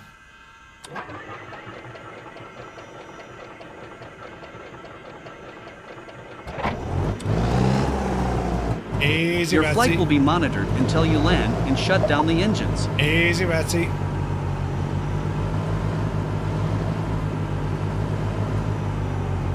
Right, alternator on. Let's reduce some of that. Bit of mixture out. There we go. Okay, so 1001.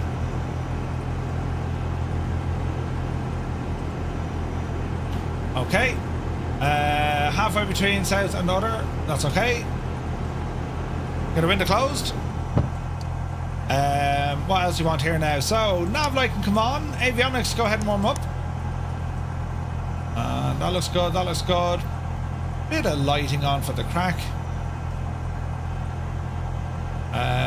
Stick this onto standby. Does that not work now? Oh, it does. Autopilot, that's all grand. We will go and set an altitude.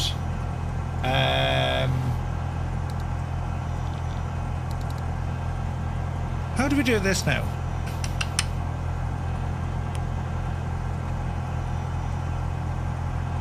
PFD, alright, that's warming up. While we're here, let's have a look at that engine just to show you what it's doing, right? So that's showing you the simulation of the engine, and we can see now our spark plugs, because we've leaned it, it means that we're happy enough when it comes to fouling, right? But you can also see the movement of the cylinders. Now we've slowed these down. If you were put them 1 to 1, that's how fast they're moving inside the engine. They're like, right? Which is about 1,000 revolutions per minute. But we'll slow it down a bit so we can actually really see what's happening. So you can see, look, it's a 4-stroke engine, right? So you'll have fuel, ignition, air, which is bang, exhaust, yeah? So you can see where the cylinders are moving, the valves open up, shot of fuel, shot of air, the spark comes in, and then when the valve opens again, it exhausts out onto the manifold around the side and then out again. Oil temperature is all there, and you can see where the RPM is at as well. Engine power and fuel flow. So you have a full simulation of what's happening, and you can slow it down even further. That class, isn't it?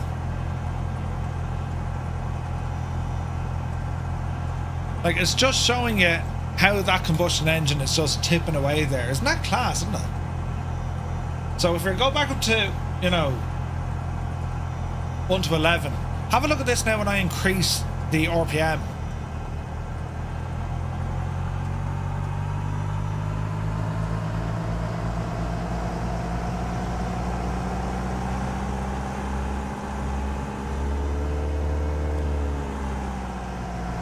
In a class, isn't it? Right. So I want to keep this in and around 1,000 RPM. Just over idle. That'll do. And let me see here now. So we're going to say 2,500 feet, I think, is going to be grand on this one. Message in the bottle looks good. We're going to go down here to our flight plan and our destination. Echo Golf Hotel India. It's pretty much straight through. Zoom out. Altimeter looks good. Direction indicator looks good. We'll put this to the runway heading.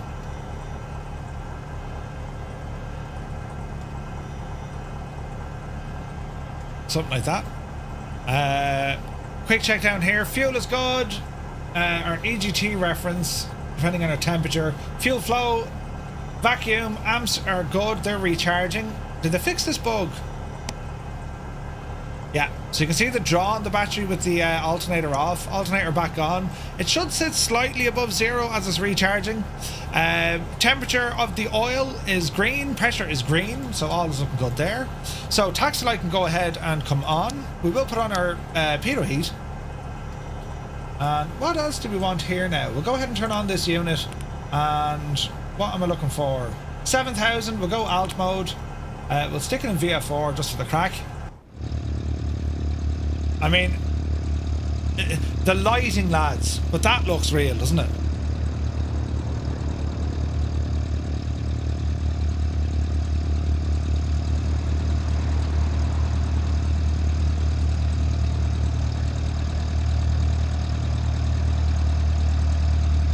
And that is exceptionally good.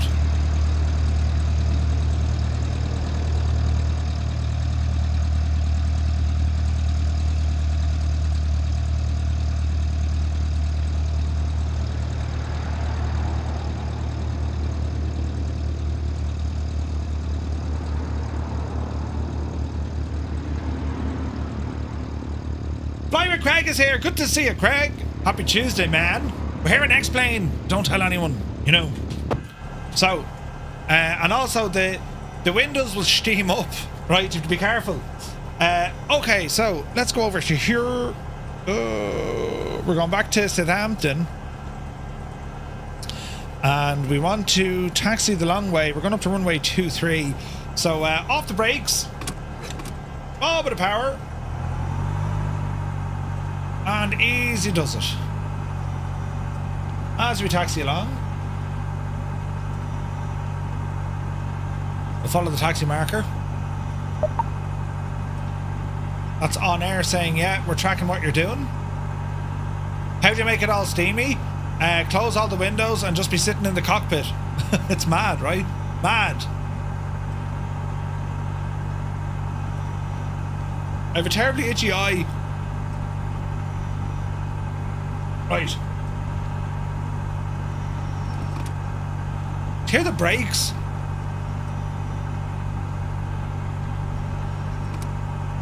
You can actually hear the disc.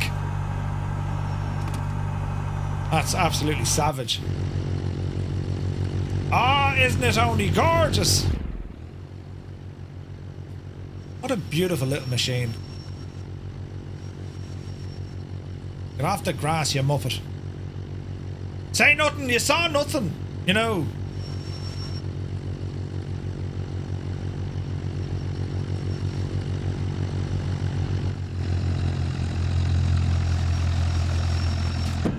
Right, why is Johnny still in the back there? I thought we got rid of him.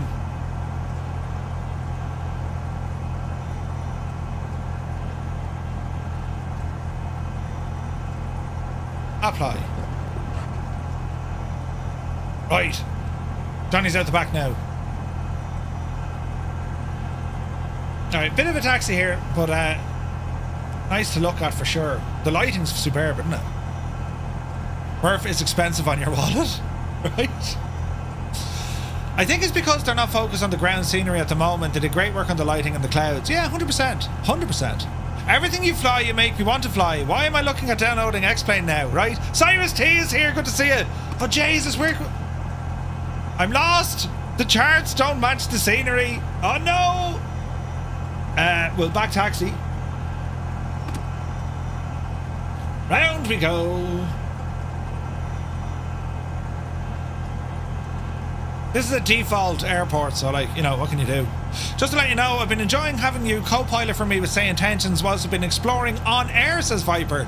Now I've sorted out the full throttle mapping, just need to sort out the Octavia IFR1. Ooh. Right, light them all up. Continue to taxi. Cyrus, hope you're well. Murph is a one-man laminar sales machine. Lads, my favourite sim is still Microsoft Flight Sim, don't get me wrong, but I'm just saying, you can have like an incredible experience in X-Plane, you know? Hey Big Al is here. Good to see you. Does it not work with the plug-in out of the box, or is it a matter of learning the buttonology? The IF41, I'm not sure. Directional gyro is not aligned. Uh-oh. Have I a button for that? I do. Yes! Otherwise, we'd have to go magnetic to our directional gyro. November 8090901. Oh, brilliant. There's no poo emoji in Twitch. Cyrus, how can you say this looks bad? Look at the suffering state of it.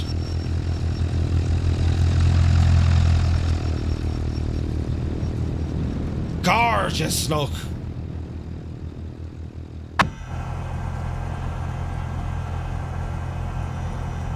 Very pretty.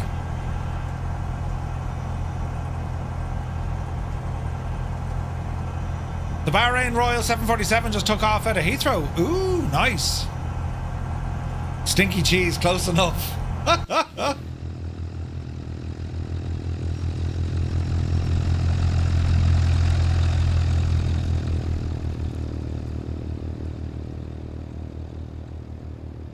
mean, look at the cut of that.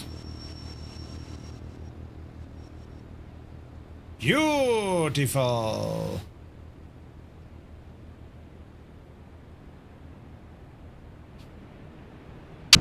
Right.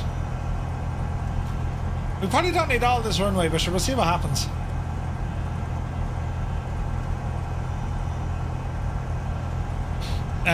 So is the plane any, or does it feel better than Microsoft Flight Sim? The 172, yeah. 172, definitely. This is an excellent 172.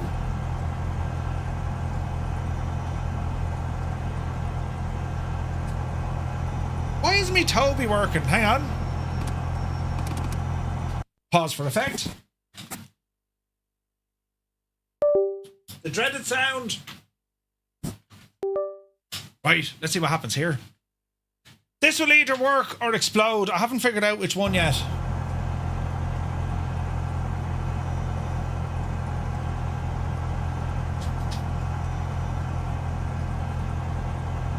Why?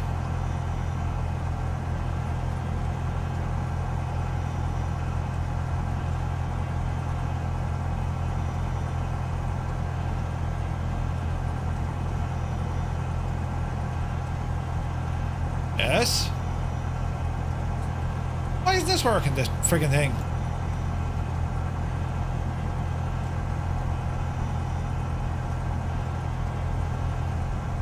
It says it's running.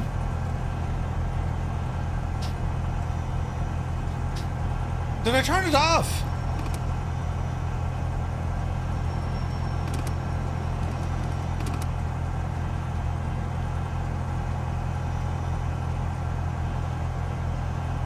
Have you tried turning it off and turning it back on again? I have. Doesn't want to work though. Right. I don't know why Toby's not working all of a sudden. Alright, spin around. Easy now.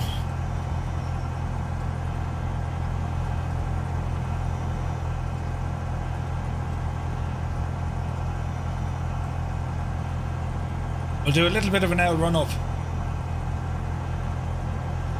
Alright. All the brakes. Extra rich. RPM coming up.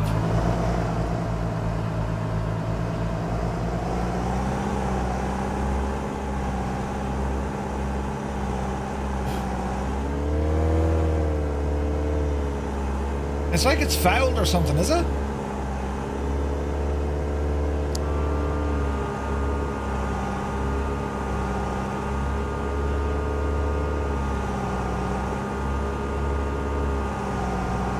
Why can't we hold?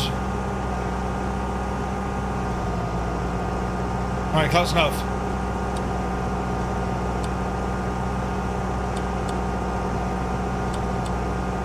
Alright, mags are working. Strange. Notch flaps. This could be fun.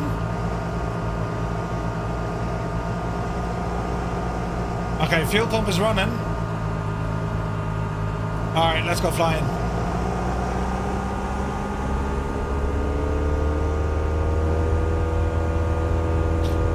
Takeoff power set. Speed live. Easy. For 55, oopsie daisy. Let the wind catch us. Airborne time logged. There's the wind catching us.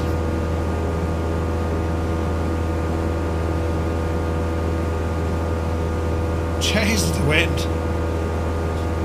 Flaps in. Easy, easy.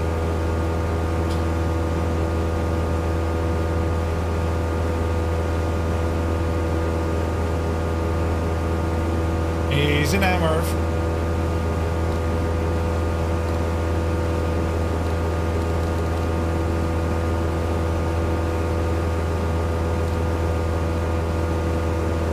Right, we're saying 2,500 feet. We're on heading mode at the moment. It's going to be a left turn. Fly by. And look at the wind.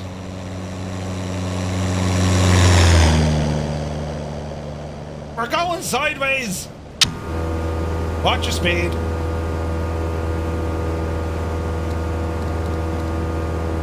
Easy.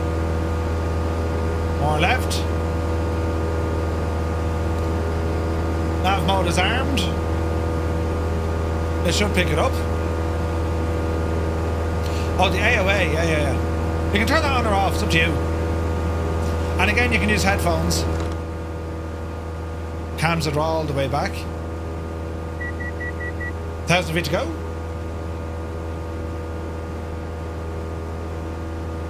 We're just waiting for nav mode to capture.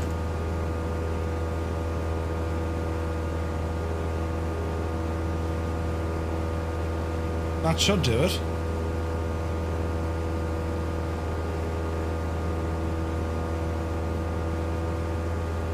Easy now.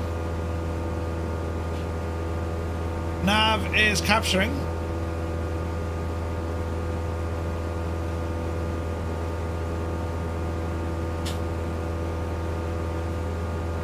There's 2,000 feet.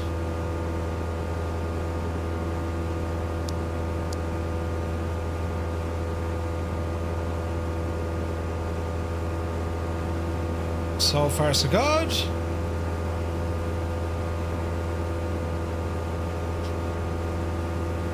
Flight Sim Max, good to see you, Max. Hope you're well. Okay, she shouldn't be leveling off yet. I imagine it's fighting the wind.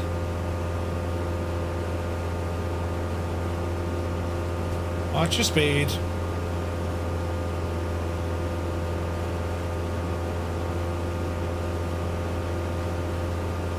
You should be climbing.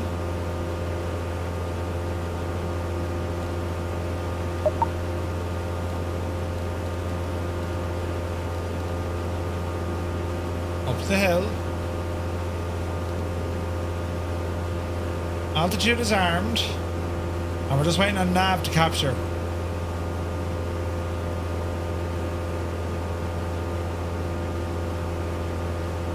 Let's see if it behaves.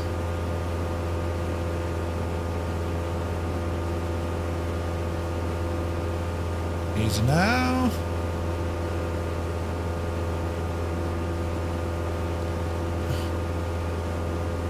Why won't you capture?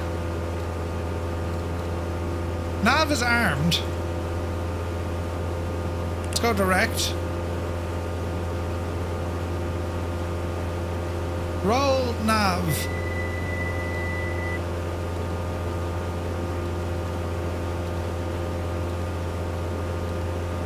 Why won't we get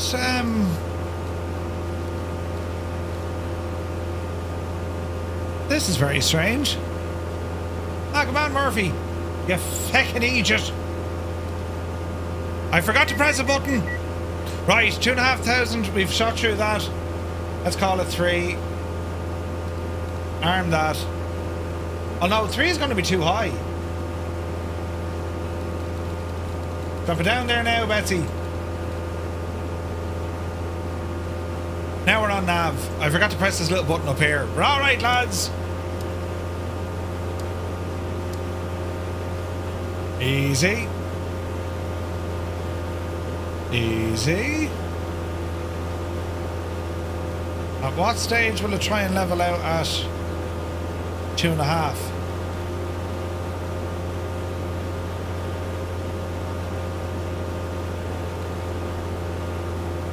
Ah. 1,001. What's that in old money? 29 or 53 or something, is it? Wait, now, can we change that? 29 or 53. How do we change this now? We're learning this together. Hectopascals, 1,001. There we go.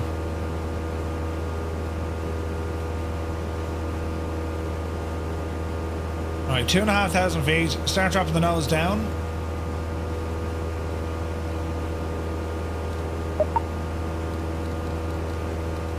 Let's see what this does. Right, we're getting used to it.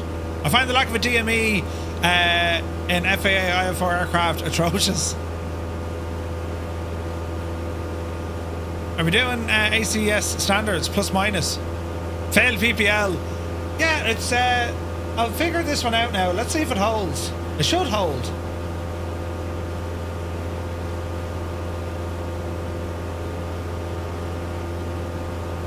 It didn't do it the last time because my barrel was off. There we are. It's leveling off now. Alrighty then.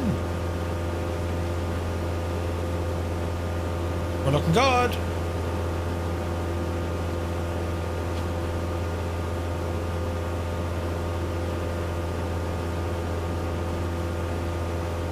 Hangar remote.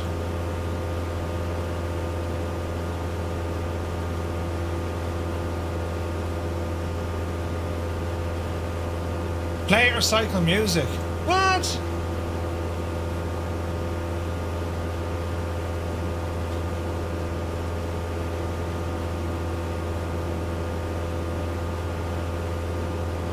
There's some Navigraph in there.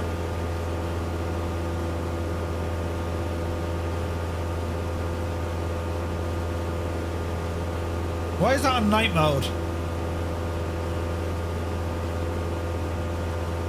Interesting. Anyway, that's looking good. Right, cruise power. Let's set ourselves up for this one. So we're currently at about 2,400 RPM. That looks good.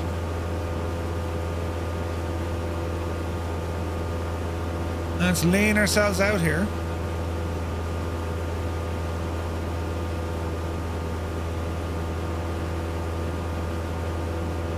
And lure. And that'll lure. Seems a little bit high in our L fuel, doesn't it?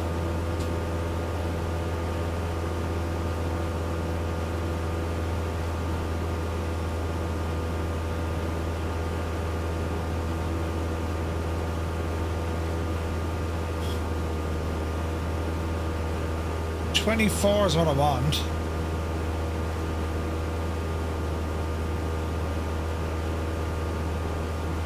That's close enough.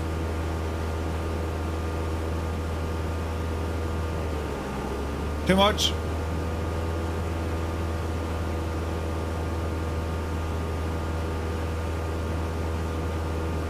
There we have her. Alright, 11-ish gallons an hour. Going to be a bit thirsty down at this altitude, I'm telling you. Where are we at now? Garage pilot, good to see you. She's some wagon for one wagon. X-Plane doesn't look bad at all. Something at me door.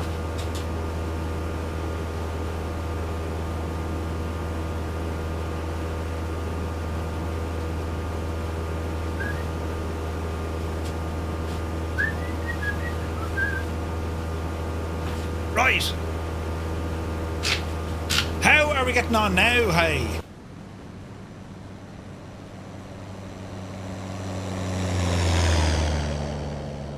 It looks great. It looks great. So, having flown, does this feel more like a real plane, more than Microsoft Flight Sim? When it comes to a 172, yeah. There's more happening with this. She's like the 172 in Flight sim, it's way too stable. Way too stable. This one is a little bit giddy on the ground. For taxing and that, like it's like the suspension on it is very kind of soft or something. It's very good. It's very, very good. Wouldn't bother leaning 172 at that altitude. Yeah, probably. It was more for kind of fuel usage more so. Like at 2,500 feet is really nothing. 4.5 you'd start, you know. They usually do about 8ish an hour, probably modelled wrong. Yeah. Well, it'll do 8ish per hour at the right engine setting.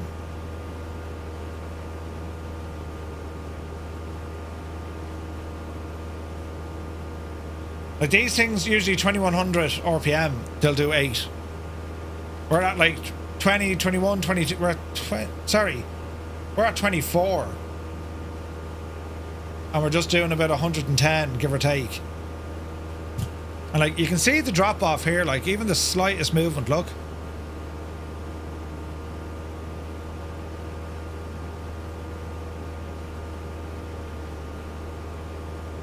Right, keep it there. Did you find a plug-in for the ADF to tune into some radio music? Is there such a thing? This is terribly nice. Look at that! That's deadly looking.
And look at that.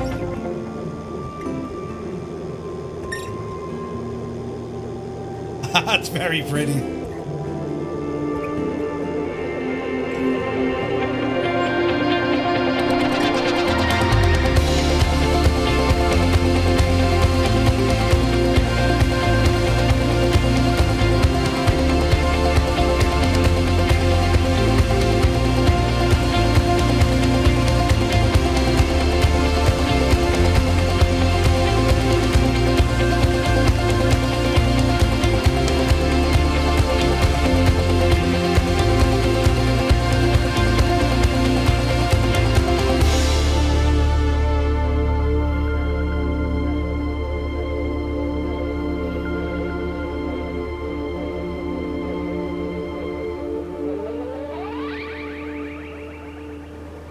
Very pretty.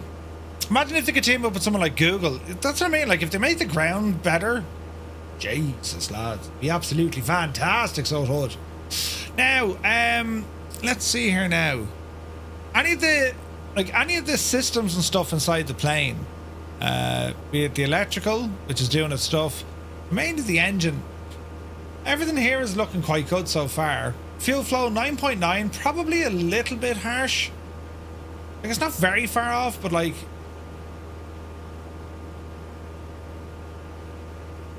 so far everything's running really well.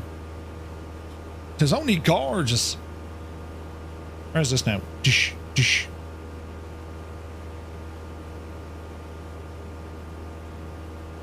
And like, of course, you have all the same nav options then that you're used to, be it ADF, you know, DME, VOR, all that.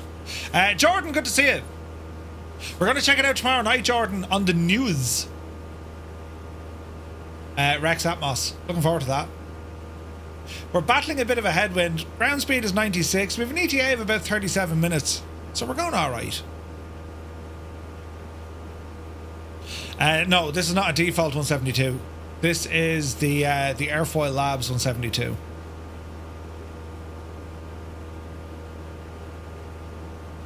That looks pretty.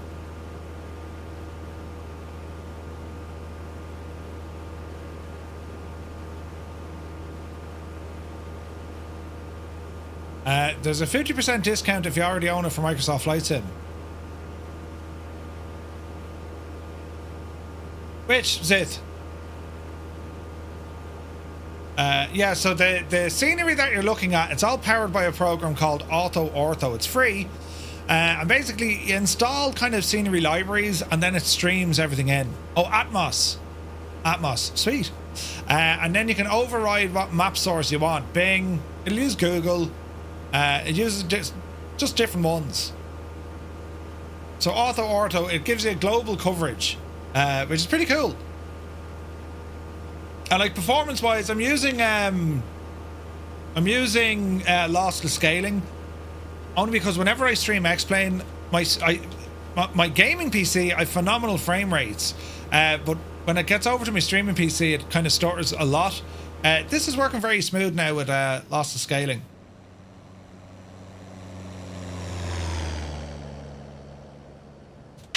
And like, who'd have thought the good old Cessna 172, like, it's a great machine. Like, they're just class to go flying in.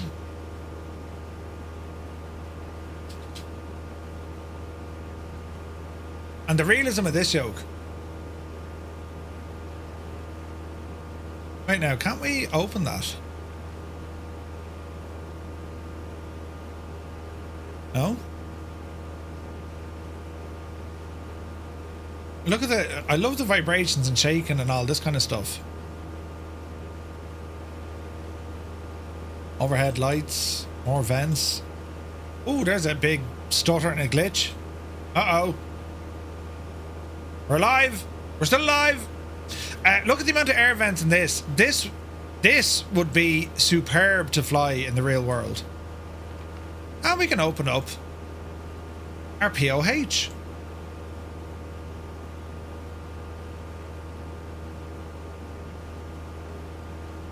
That class. Camera focus, checklist, semi-automatic, window transparency.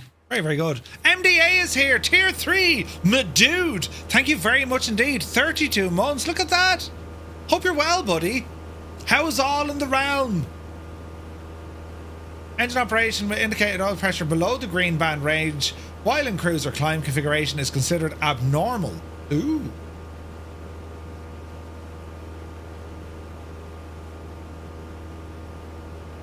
Like, this thing follows the real world machine, like.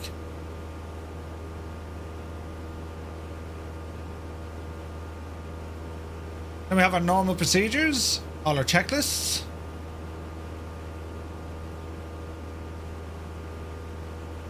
Like, this is study level. Doing well, just dropping in to say hello. Good to see you, buddy, and thank you so very much indeed. A tier 3 MDA. You're terribly nice. Sourdough Man, good to see you. X-Plane are working on doing the ground textures again, so streaming will be possible. I heard that, Jerky. Yeah, I've no idea when, but I've heard it. I've heard it. Like, look at the amount of stuff we have. These are all the normal procedures. Then we go emergency. Oh, directional gyro is not aligned. Better fix that. Understood. Engine failure during takeoff roll, cabin fire, wing fire, inadvertent icing, static source blockage, right? And then we have the performance of the aircraft, speeds and all the jazz.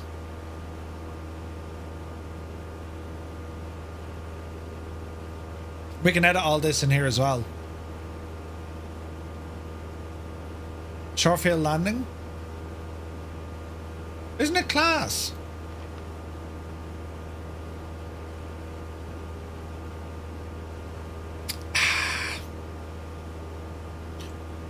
Open our map here then as well.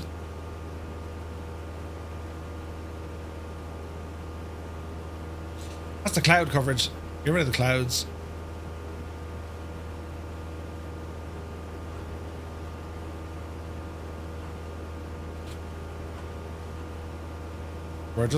We're getting patched out with the wind. 15 knots, lads. 15 knots. Wasn't that why Austin came up with X-Plane to allow him to do his own license? Yeah, 100%. That's why he built it. He built this as a training aid and then, like, terrible pun, but it took off. It really did. I mean, like, even the lighting on this thing. Now, if I go frigging around with the lighting, OnAir is not going to like me whatsoever. Well, we wait till we get landed, but, like, I think the nav lights are a little bit too proud. Just calm that down a bit, and the same on this side. It's quite good though.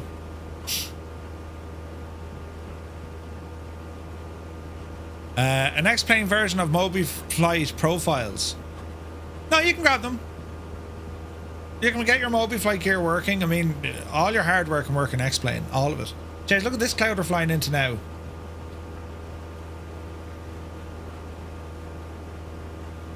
This will make things interesting.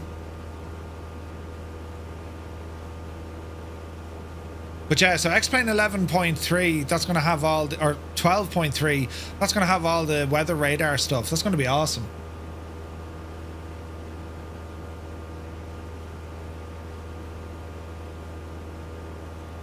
And like, then you stick this onto VATSIM and you're absolutely away with it. You know what I mean?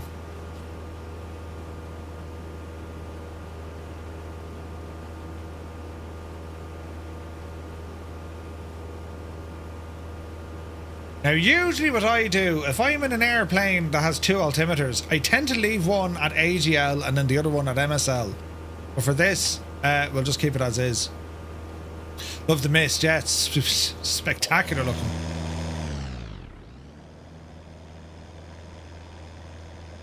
I mean, they've really nailed the environmental stuff. They've nailed it.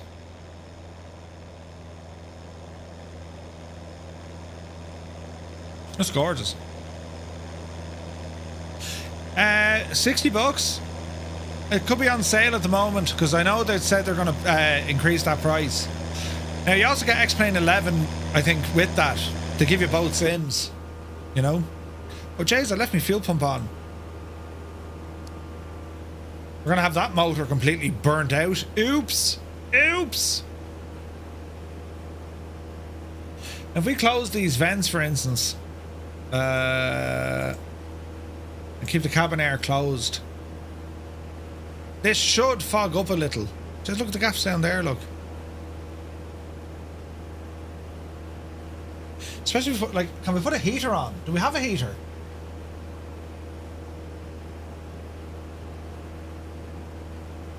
What's that now? Oh jeez, aren't we stuff? Brilliant. United Pilots Republic passport, me medical, airworthy certificate. That's class. What's the oak in the back? Oh, it's just a cloth.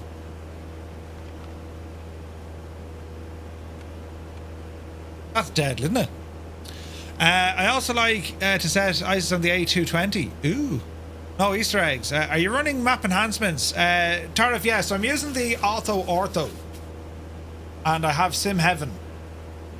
So that's kind of putting like windmills and stuff in the right location. So with my cabin heater on and my vents closed, we should be we should probably steam up in a bit.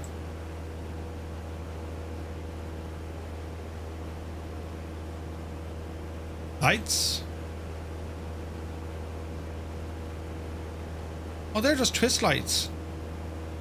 Aren't they working? Interesting.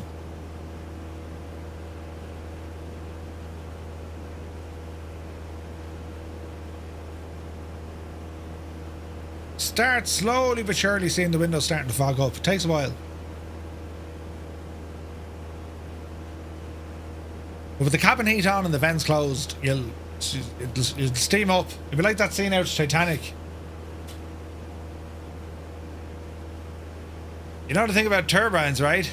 They blow. Brilliant. Alright, 25 minutes out.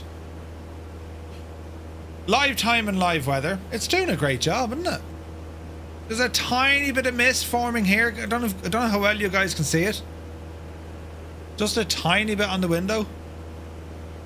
Give it a bit more time, like it really does do the job. Look at that, like the power lines in the fields.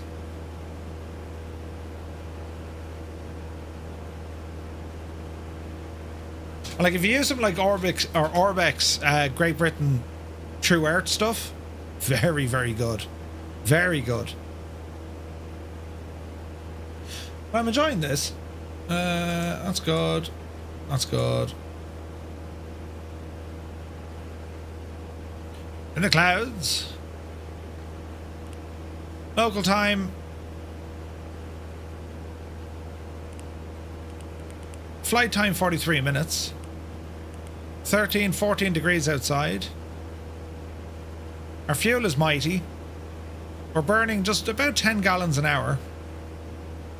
And we're battling a bit of a headwind as well, so all you need now is someone to paint you, Murph, like in Titanic. Paint me like your French models, Jack. Yeah, that'll work. This is a class act. This airplane, it's real good.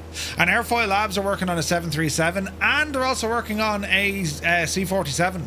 Ooh. So I'm excited to see. They actually launched an aircraft on Microsoft Flight Sim, but it wasn't great. It was very basic, but I think that was just more of a model exercise to see could I get it to work. Now I'm thinking I need a little view out this window here, look. Yes. There we go. Gorgeous. So we're mucking on through it. Temps and temperatures, all your circuit breakers work.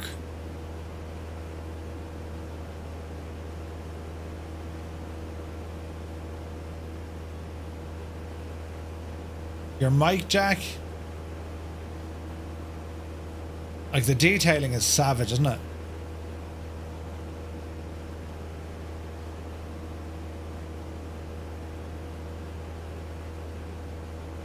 Cool.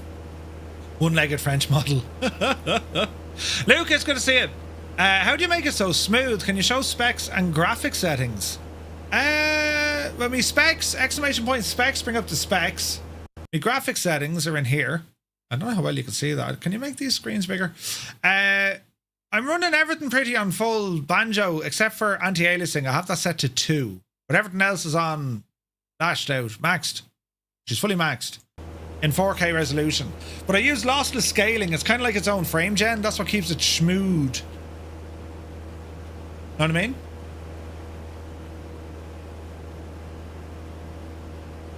It's taking a while for these windows to steam up.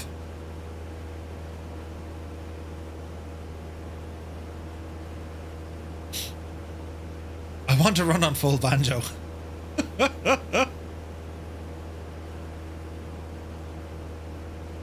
Not like in Titanic, but with a long handle brush and black. That'd be a lovely mustache. I should try and grow one of those. You know, the old bicycle handlebar mustache. I think that'd suit me, lads. They're coming back. Telling you. We'll all have them soon. Even the women. We'll all have handlebar mustaches. Yeah. You heard it here first. Paro style. Yeah, that's the one.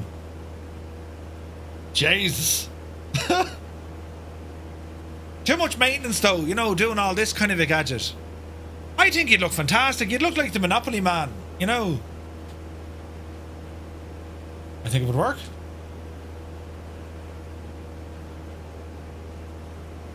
It'd be mad to grow kind of out this way and then up this way and then like tie it in a bow over your face. It'd look weird. You'd want to go with your bell-bottom pants. He had a little case for his mustache to protect it while he slept. Yeah, yeah. Some say he had his mustache insured.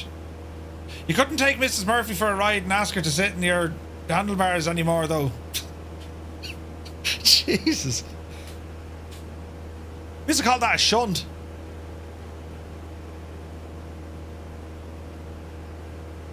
Black Sabbath, yes. No Wonders McGee, yes. That would work. It's not 9 yet, right? Oh, with an S, that is. What? Yeah. With an S. Very good. Well spotted, Al. Yeah, well spotted. Big Al's playing, keeping it PC and family friendly since 1342. And I don't mean the year, I mean 30 seconds ago. Too early to be having fun. If we're having fun this early in the day, there's an ambush. Jesus, me glands are terrible swollen now that I'm feeling them here. I can't pull any more sick days. Sure, I work for myself. Ah, that's terrible. You know, I'm not going to work today. Why not? Okay, I will. We're not really steaming up in here, are we? Right, well that didn't work. But it does work. It just didn't there. Cabin air. Open the vents. There was a oh look, there was a teeny tiny bit. It's gone now. You really shouldn't be feeling your glands while live. Just saying. Wait, what? Oh Jesus. Yeah, the boss will find out. Yeah, yeah. Fantastic, lads. Fantastic. What a machine. Isn't it brilliant? It's brilliant, fab, groovy, and gorgeous. Just bought a Mac Mini. Ooh, nice.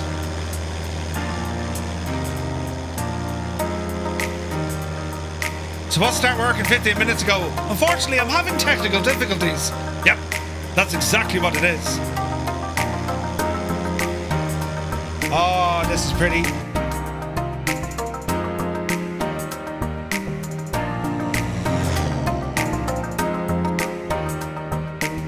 Uniform Goose, good to see you, Goose. Welcome in, buddy. A very happy Tuesday.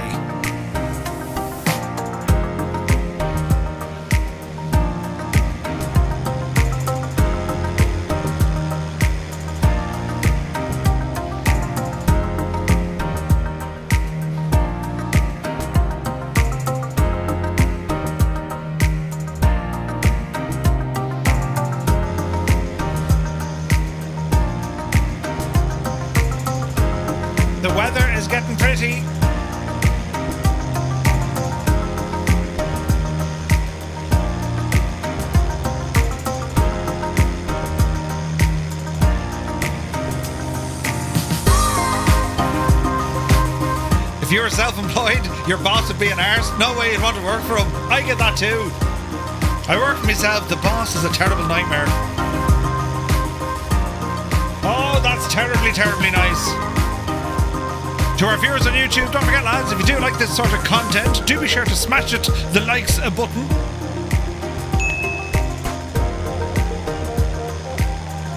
This time next week, I'll be jetting off to Rhodes for a couple of weeks in a 5-star hotel, living like a millionaire, says Eamon. Then back down to reality after that. Eamon, that sounds amazing. You're going to have loads of fun, man. So this livery is that of November 80991. If you ever watch Aviation 101 on YouTube, Josh Flowers, incredible, incredible content creator. He does some of the finest cinematography. Oh, just check out his channel.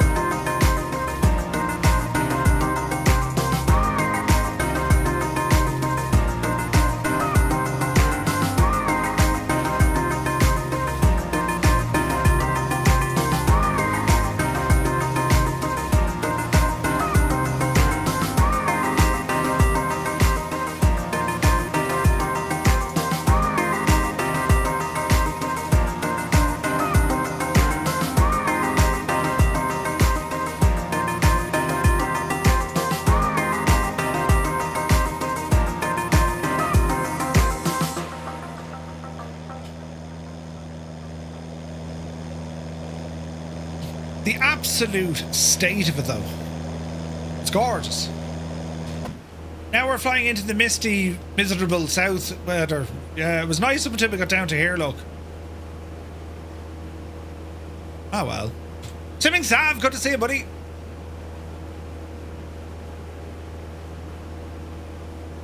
The lighting is savage, isn't it?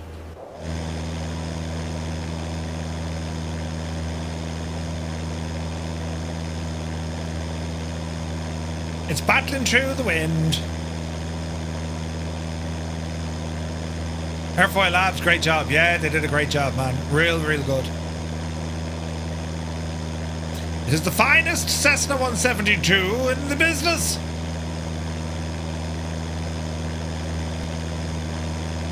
But yeah, like X-Plane is a beautiful sim. It's gorgeous. It really is. Microsoft Flight Sim has that ability to make you go, whoa! You know what I mean? As in jaw hitting the table. But X-Plane, it's catching up, man. It's looking pretty. The clouds look friggin' awesome, and the lighting is superb. Like scattering, and look at that look. Absolutely beautiful.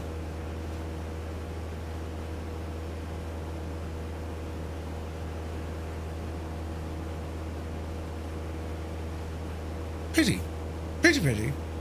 Right, we are 16 minutes out. Let us go have a look at runway. Southampton. The Weja, it's 1001. Winds 150 at 7. Runway 20 is what we want. Straight in.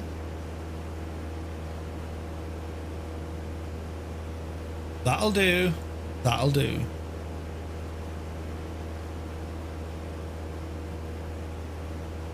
So 15 minutes out. I wonder what X-Plane Pro does at 1,000. So X-Plane Pro, there's tighter calibration when it comes to the physics and instruments and all of that jazz, and it allows you to use it commercially. It's the licensing things in there, you know. Yeah, Vex has it there. That's exactly it. You can use it commercially. Some support for a few weird things you might need when running. Yeah. It depends on the aircraft, Heisenberg, but in general, yes. There's crash physics, there's fires, you know, you can scrape, and there's visual effects for all of that stuff. I mean, we can give this thing an engine fire if we run it too hard, right? So yeah, it has all of that consequence built in. 100%. The weather is deteriorating.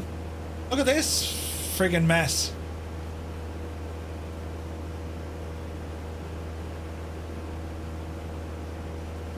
Plus, the amount of layer information X-Plane can do with the weather, it's staggering. multiple layers of like winds aloft, and oh, it's very good. Very, very powerful.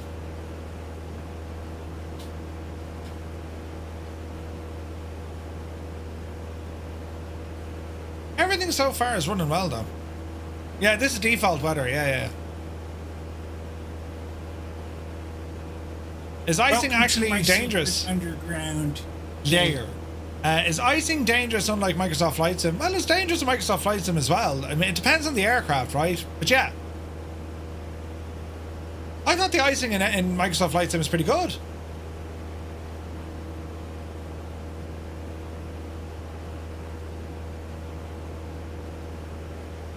The problem with a Cessna, I mean, you can probably get your head forward a little bit and try and look at the wing, right?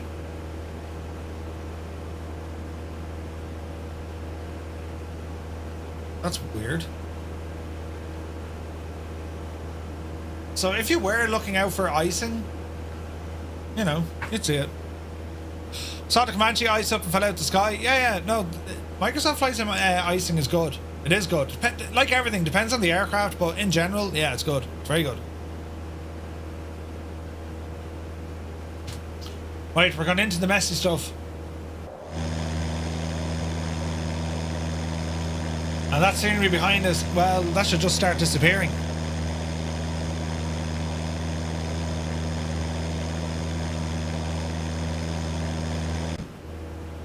Temperature dropped to 14 degrees as well. 61 Tree Studio, good to see you, man. Hope you're well. Back into the soup, absolutely. Right, make sure that our barrow is, or not our barrow, sorry, our heading indicator.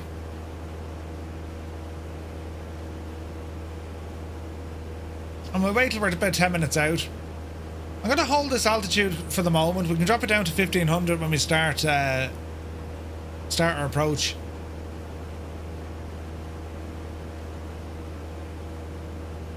Yeah, it's very pretty.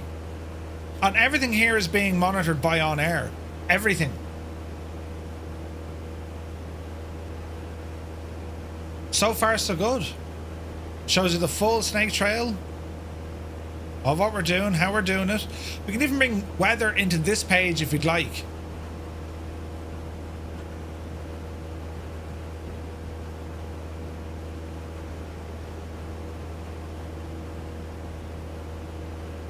So if we want to get a live METAR for Southampton, winds 150 at 7, visibility 9, there's showers, broken at 14, temperature 18 on the ground, QNH 1001, and we do have showers in the area.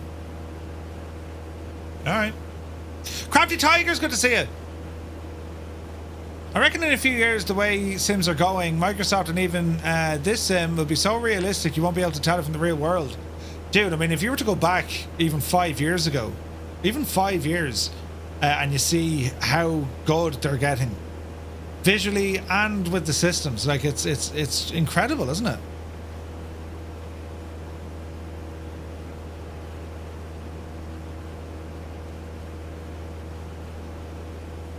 Right, we'll wait till we kind of dip into 10 miles.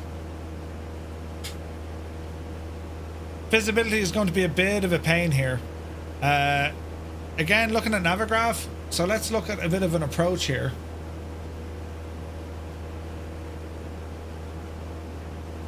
Why isn't it showing me route? There we go. So we'll want to be making a little bit of a left turn here, probably towards Winchester. So let's go heading mode. Over here. And let's give it a little bit of a left turn. Something like that. There's always another layer. Right now, in gliders, I'm missing mountain wave effects. I only really see that in Condor 3. Going to the Winchester until it blows over. Alright. There's showers, so, you know, wet runways, so we just want to take that into consideration. Plane is flying beautifully. Really is. Beautifully.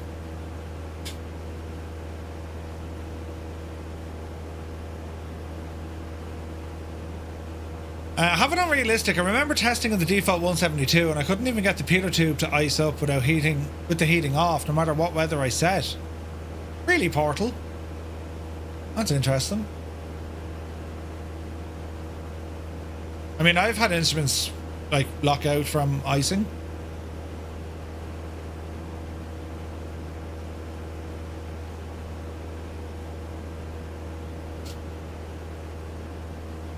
Alright, 14 miles out. Let's set up our altitude. Altitude has been armed. We'll drop it 1,000 feet. What dog? Good to see it. Carb ice is nice in X-Plane, yeah. My 9 o'clock just got rescheduled for tomorrow. It's going to be a good day. Oh, happy day. Great news, Heisenberg. Great news. And tomorrow's Wednesday. You're halfway there, man. Right, we're in the soup completely. Let us start to drop, y'all. Vertical speed down the road. Nice shallow, 500 feet a minute. Ease off the power a smidgen. And let's take it in. And the C150 I flew in a PPL had carbis like mad so often. Yeah. I can clearly remember flying a 172 on Microsoft Flight Sim in winter and struggling to keep the thing airborne. Yeah. No, the icing's quite good in Microsoft. Like, just, I think it might depend on the aircraft. But anything that I've flown, if I wanted to, you know, give myself a challenge with, you know, managing icing and all this. Like a Cessna 172 does not behave well. Like they're not rated for icing. You've no way, you've no surface de-icer or boots. You've nothing. You know what I mean? Some of the fancier ones I've seen in real world, I've seen some 172s with boots put on them. But like that's aftermarket stuff, you know. Now Cessna 182 would have it. Oh yeah, 172s, they're not built for ice at all, man. There's no way, there's no de-icer. There's no way to get ice off the aircraft. Not on the prop, not on any of the leading edge. Nothing. You don't see these things flying in very bad cold weather. The only option is to pee out the window. Yeah, that'd work. Watch your speed, you muppet. Easy now. As we're descending, let's get that mixture back. And as we're going to land, fuel pump on, landing lights on. And we'll start bringing this power back and let's see what we can see.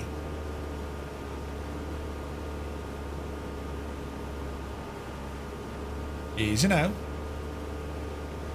Right, there's 1500. It should be leveling us off there. We can drop it down to 1,000 feet.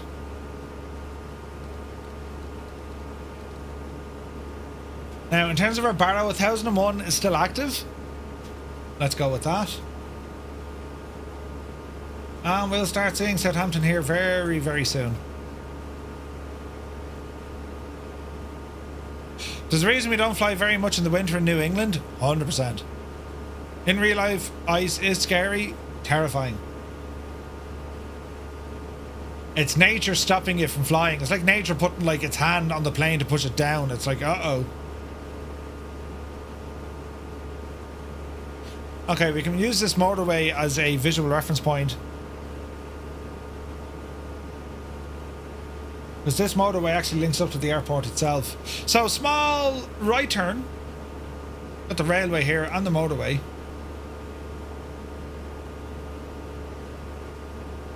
And the airport's over here somewhere.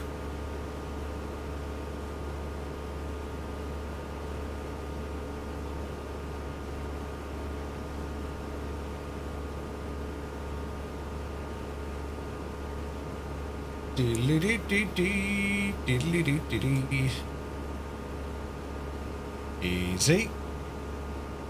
Easy. Speed is good. Here's 1,000 feet. Level. Speed will drop down itself. Ooh, she's shaky. They're shaky. And the wind has us a bit, look. Yep. We are sideways flying. Alrighty. The runway appears to be covered in friggin' cloud.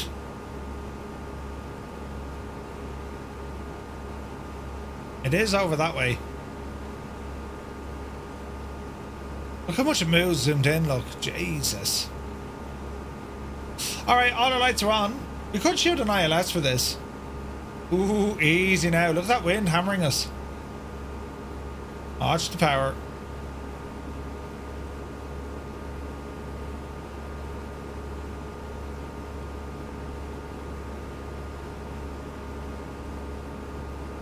Easy now. Are you going to be trying 12.3 once it's public? Ashley? Yeah, 100% Ashley. Good to see you, Ashley.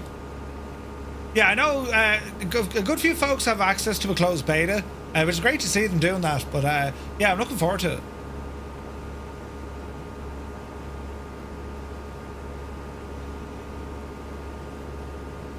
It's over there somewhere.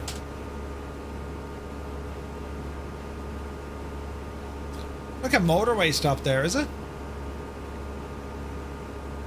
Yeah. Ooh, we're getting thrown, look. Look at the movement of the aircraft, right? I'll just like not move and just check out the movement of the aircraft. I'm not touching that.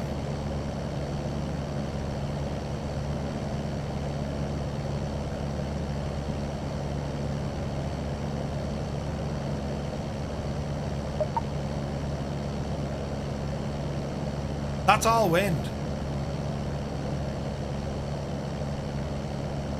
Watch the speed.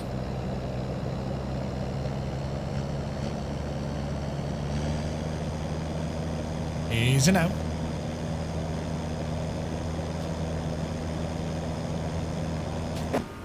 Honestly, the thing I love about aviation is that someone looks at something and thinks, oh, that's irrelevant, but someone else depends on that little detail being correct. Yeah, 100%. 100%. But the wind is kind of blowing me off course here a little bit. We're using the motorway as our guidance coming in. And the runway's over here somewhere.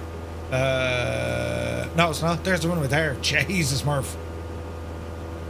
There's a runway. There's the train station. Watch your speed. Easy. Yeah, I got a motion sim. Adopt Reality H3. Mr. Tommy, good to see you. Funny this is that people who don't fly in real life want the most details, right? Good to see you, Mr. Tommy. Hope you're well. I want a properly working GA trim in sim with a force feedback yoke. Well, you get it with the CLS 60. Once you trim it out, I mean, you can use the trim on the top, and like that'll leave the yoke position where you want it. You're fighting flights in 24, the usual. All right, autopilot off. I have control. Speed down to 100 knots. We'll go for drop down the power a little bit. Notch your flaps. There's 10 degrees. Throw the nose up. Easy now. This is going to be a sideways landing if ever I've seen one. Look at the gust. Completely thrown us off. Easy. 80 knots is good. Easy. Watch your turn.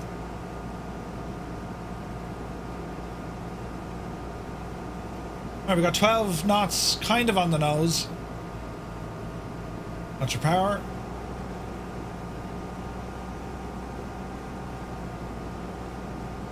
Ooh, the wind is really throwing us here. Easy now. Easy. Second notch of flaps. Watch the nose. Bit of trim. Alright, we're good at that. Easy. Easy.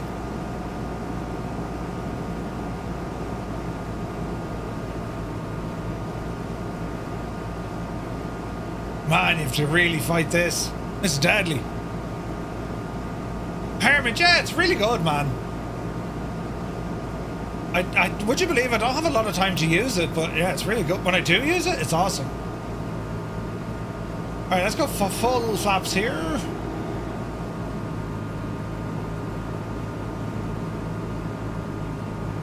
Alright. We're going to be fighting this. Speed is good. Rate of descent is a little bit tricky. Oh, there's a gust. Easy. Easy. There's another gust. Easy. Power to idle. Watch the flare. Oof. Landing time logged. We felt it. We felt every bit of it. We're down anyway, that's the main thing. Is that an exit? Yeah. That's Yankee 2, is it? Or Victor 2, it looks like. Flaps in.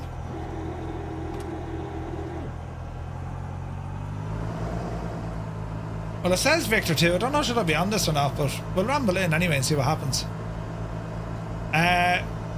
I think this is for road vehicles. Oh, it was. You're using a service road. You absolute muppet. Don't hit the shagging thing. We're alright. Bring those flaps all the way home. It's alright, lads. I just used the service road. Don't worry about it. Flaps in. Back over the signature.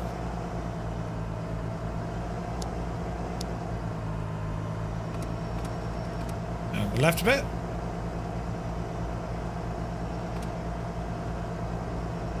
There's Jetworks.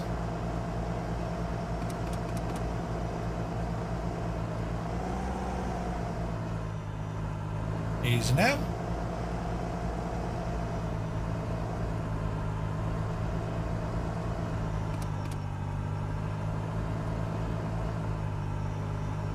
All right, right to left. Oh, Bad Chelly, thank you very much indeed. 40 months, man. Thank you very, very much. Hope you're well.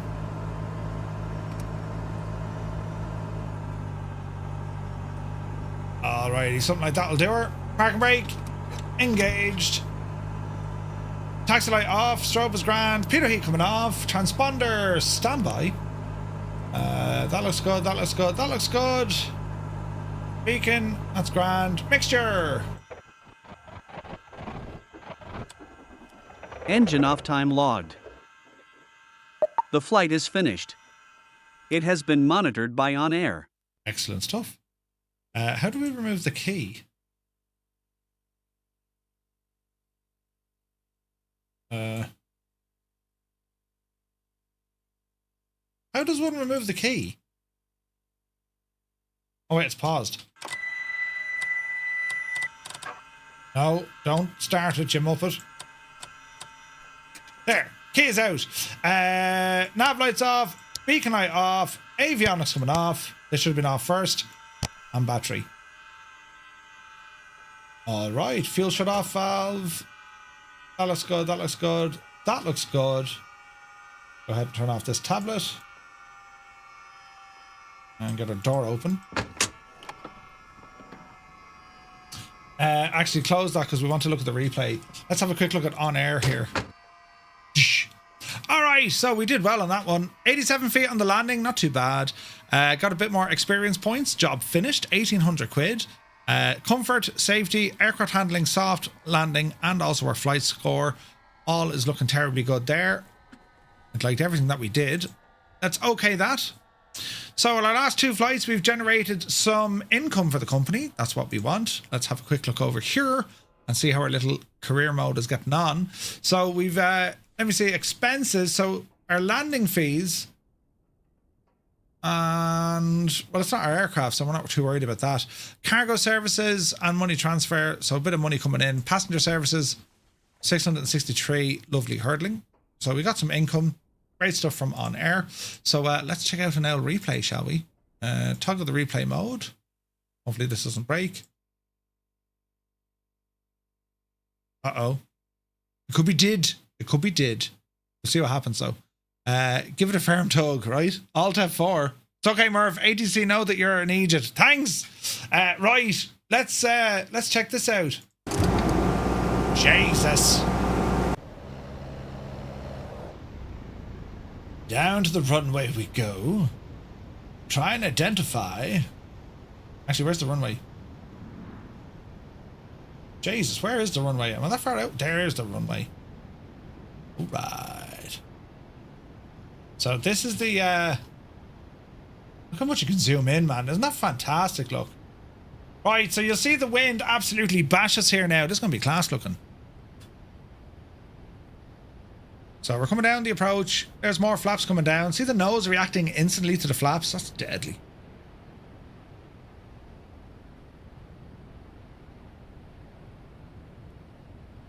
Simming Sav, no, this is the AirfoilLabs 172. It's very, very good. Look at the wind throwing us, look. He's very tall on the right. Even the very tall have to fly. Oh, look at the drop there. Jesus. Then we kind of held it.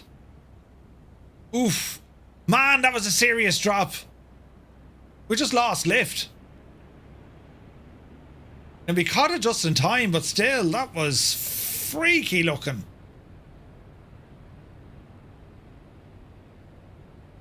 Look at that. Drop. Pull the nose up. Man, that was close. That was close. And we kind of... we didn't plant it. I mean, we got it in nice and safe. Alright, play her back. It was just a drop coming in. It was nuts looking, wasn't it?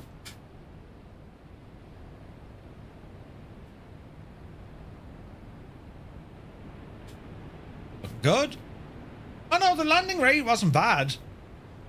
87.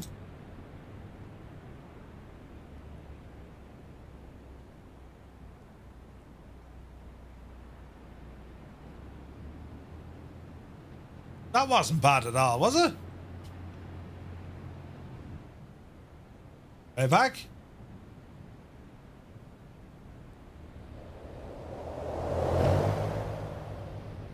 Alright, you play him in.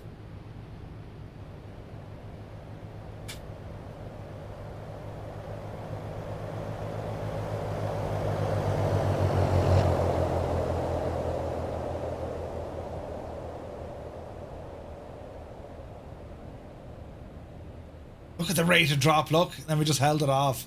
Man, that was awesome. Crunch. Not too shabby. Not too shabby at all now.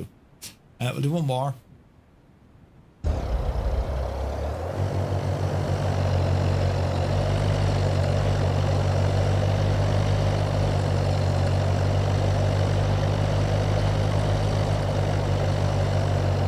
All sorts of shaking, rattling and rolling, look.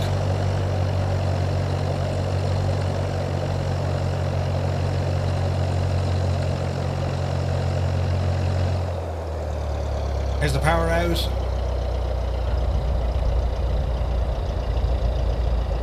In a box man is here. Good to see you, buddy. Oh yeah, dude. Replay mode. Top notch. Jesus, that drop though, that was like... I can't say I was in control there.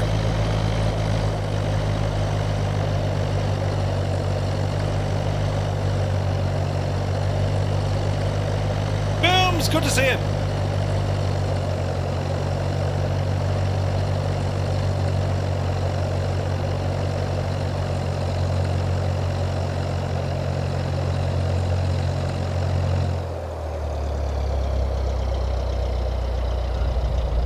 Not too bad, not too bad.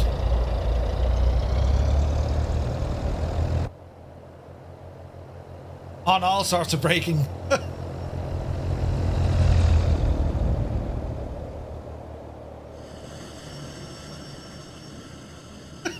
You hear the brakes? Jesus. Riot. Toggle the replay mode. And actually, while we're here, will we do some lighting stuff?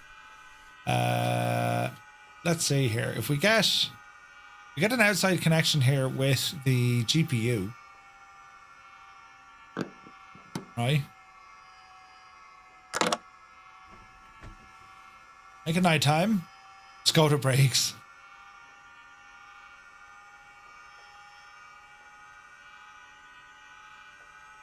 Right, so when it comes to our interior lights, like, you can make things very, very pretty, can't you? That's beautiful, man. Even external lights, throw them up. The lighting is superb on this thing. Well, it's superb in X-Plane full stop, but like, the lighting's real nice. Pretty. Very, very pretty.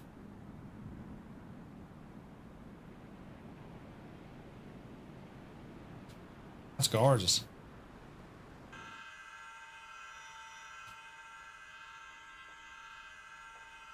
Right, we can bring this panel lighting up. Where is it? That's full tilt. And then we have these overheads as well. So, get rid of those. There we go. Now you're threshing. Look at that. Look at the lighting on that, lads. Isn't that beautiful? Shtahonnen.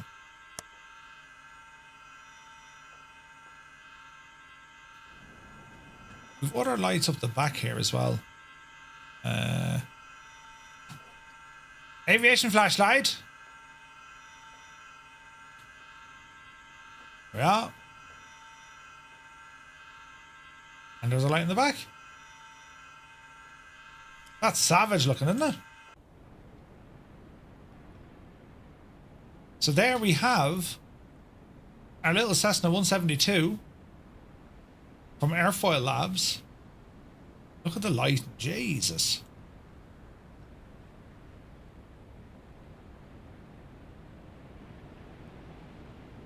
Beautiful. Now get a bit of sunshine on the old equation. There we go.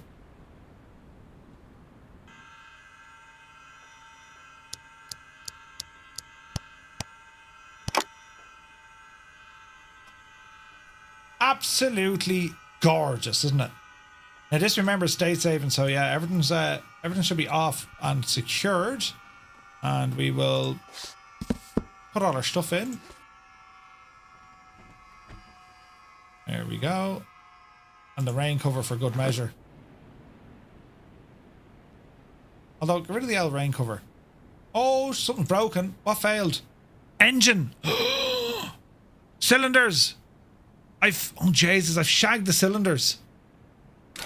They're fixed again. Right. How did I shank the cylinders there? Interesting. Isn't that cool looking? Hang on, put our GPU on as well. Just make it look all fancy. There we go.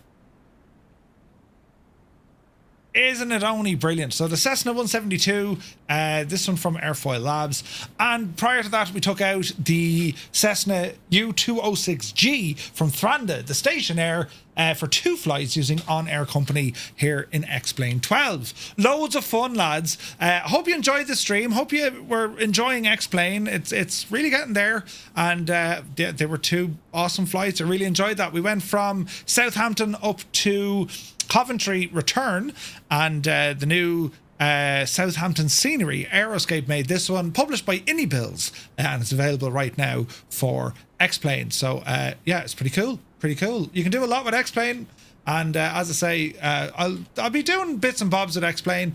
I'd like to be doing kind of one X-Plane stream a week, but yeah, pilots, yeah, they follow your eyes. Look. Freaky, right? Freaky. But yeah, this is a beautiful airplane. We'll probably do some flying stateside soon, and just to, you know what I mean, we all enjoy it. So lads, I don't like that, Jess. Terrifying, isn't it? Terrifying. But yes, we're going to be back trucking this evening, and 1900 Zulu, we're going to be using ETS2. We're going to drive from Bern in Switzerland down to Monaco. That's the plan. Do I use Auto Ortho? Yes, indeed, JW. This is all Auto Ortho running. And yeah, it's working really well. Really well. So yeah, we're back in a couple of hours' time. In about 5 hours, lads, we're back for some trucking. And then, of course, tomorrow night we bring you the news. So it's all go, all busy, all happening now. Want to thank you all so much for all your support, all the likes on YouTube, all the follows and the subscribes on Twitch here as well. Thank you very, very much indeed, lads. Really do appreciate you. And we shall see you later on. Enjoy the rest of your day. And until then, you take care.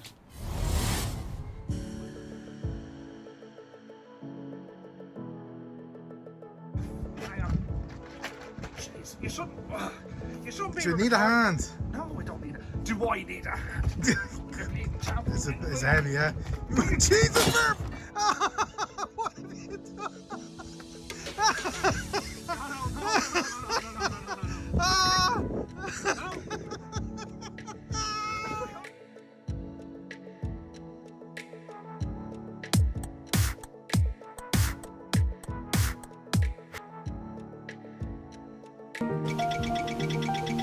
We're doing the thing, right?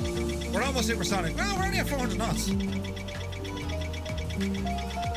That was the most cinematic anticlimax ever. Yeah, but hang on, give it time. We're doing it.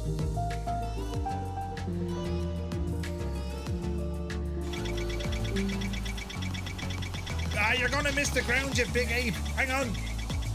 Bank angle. Just put it in the ground, Murph. Stop showing off. Because it does have crash physics. Watch. This'll surely blow up. All is well in the round. I promise you can make. Oh, there it is.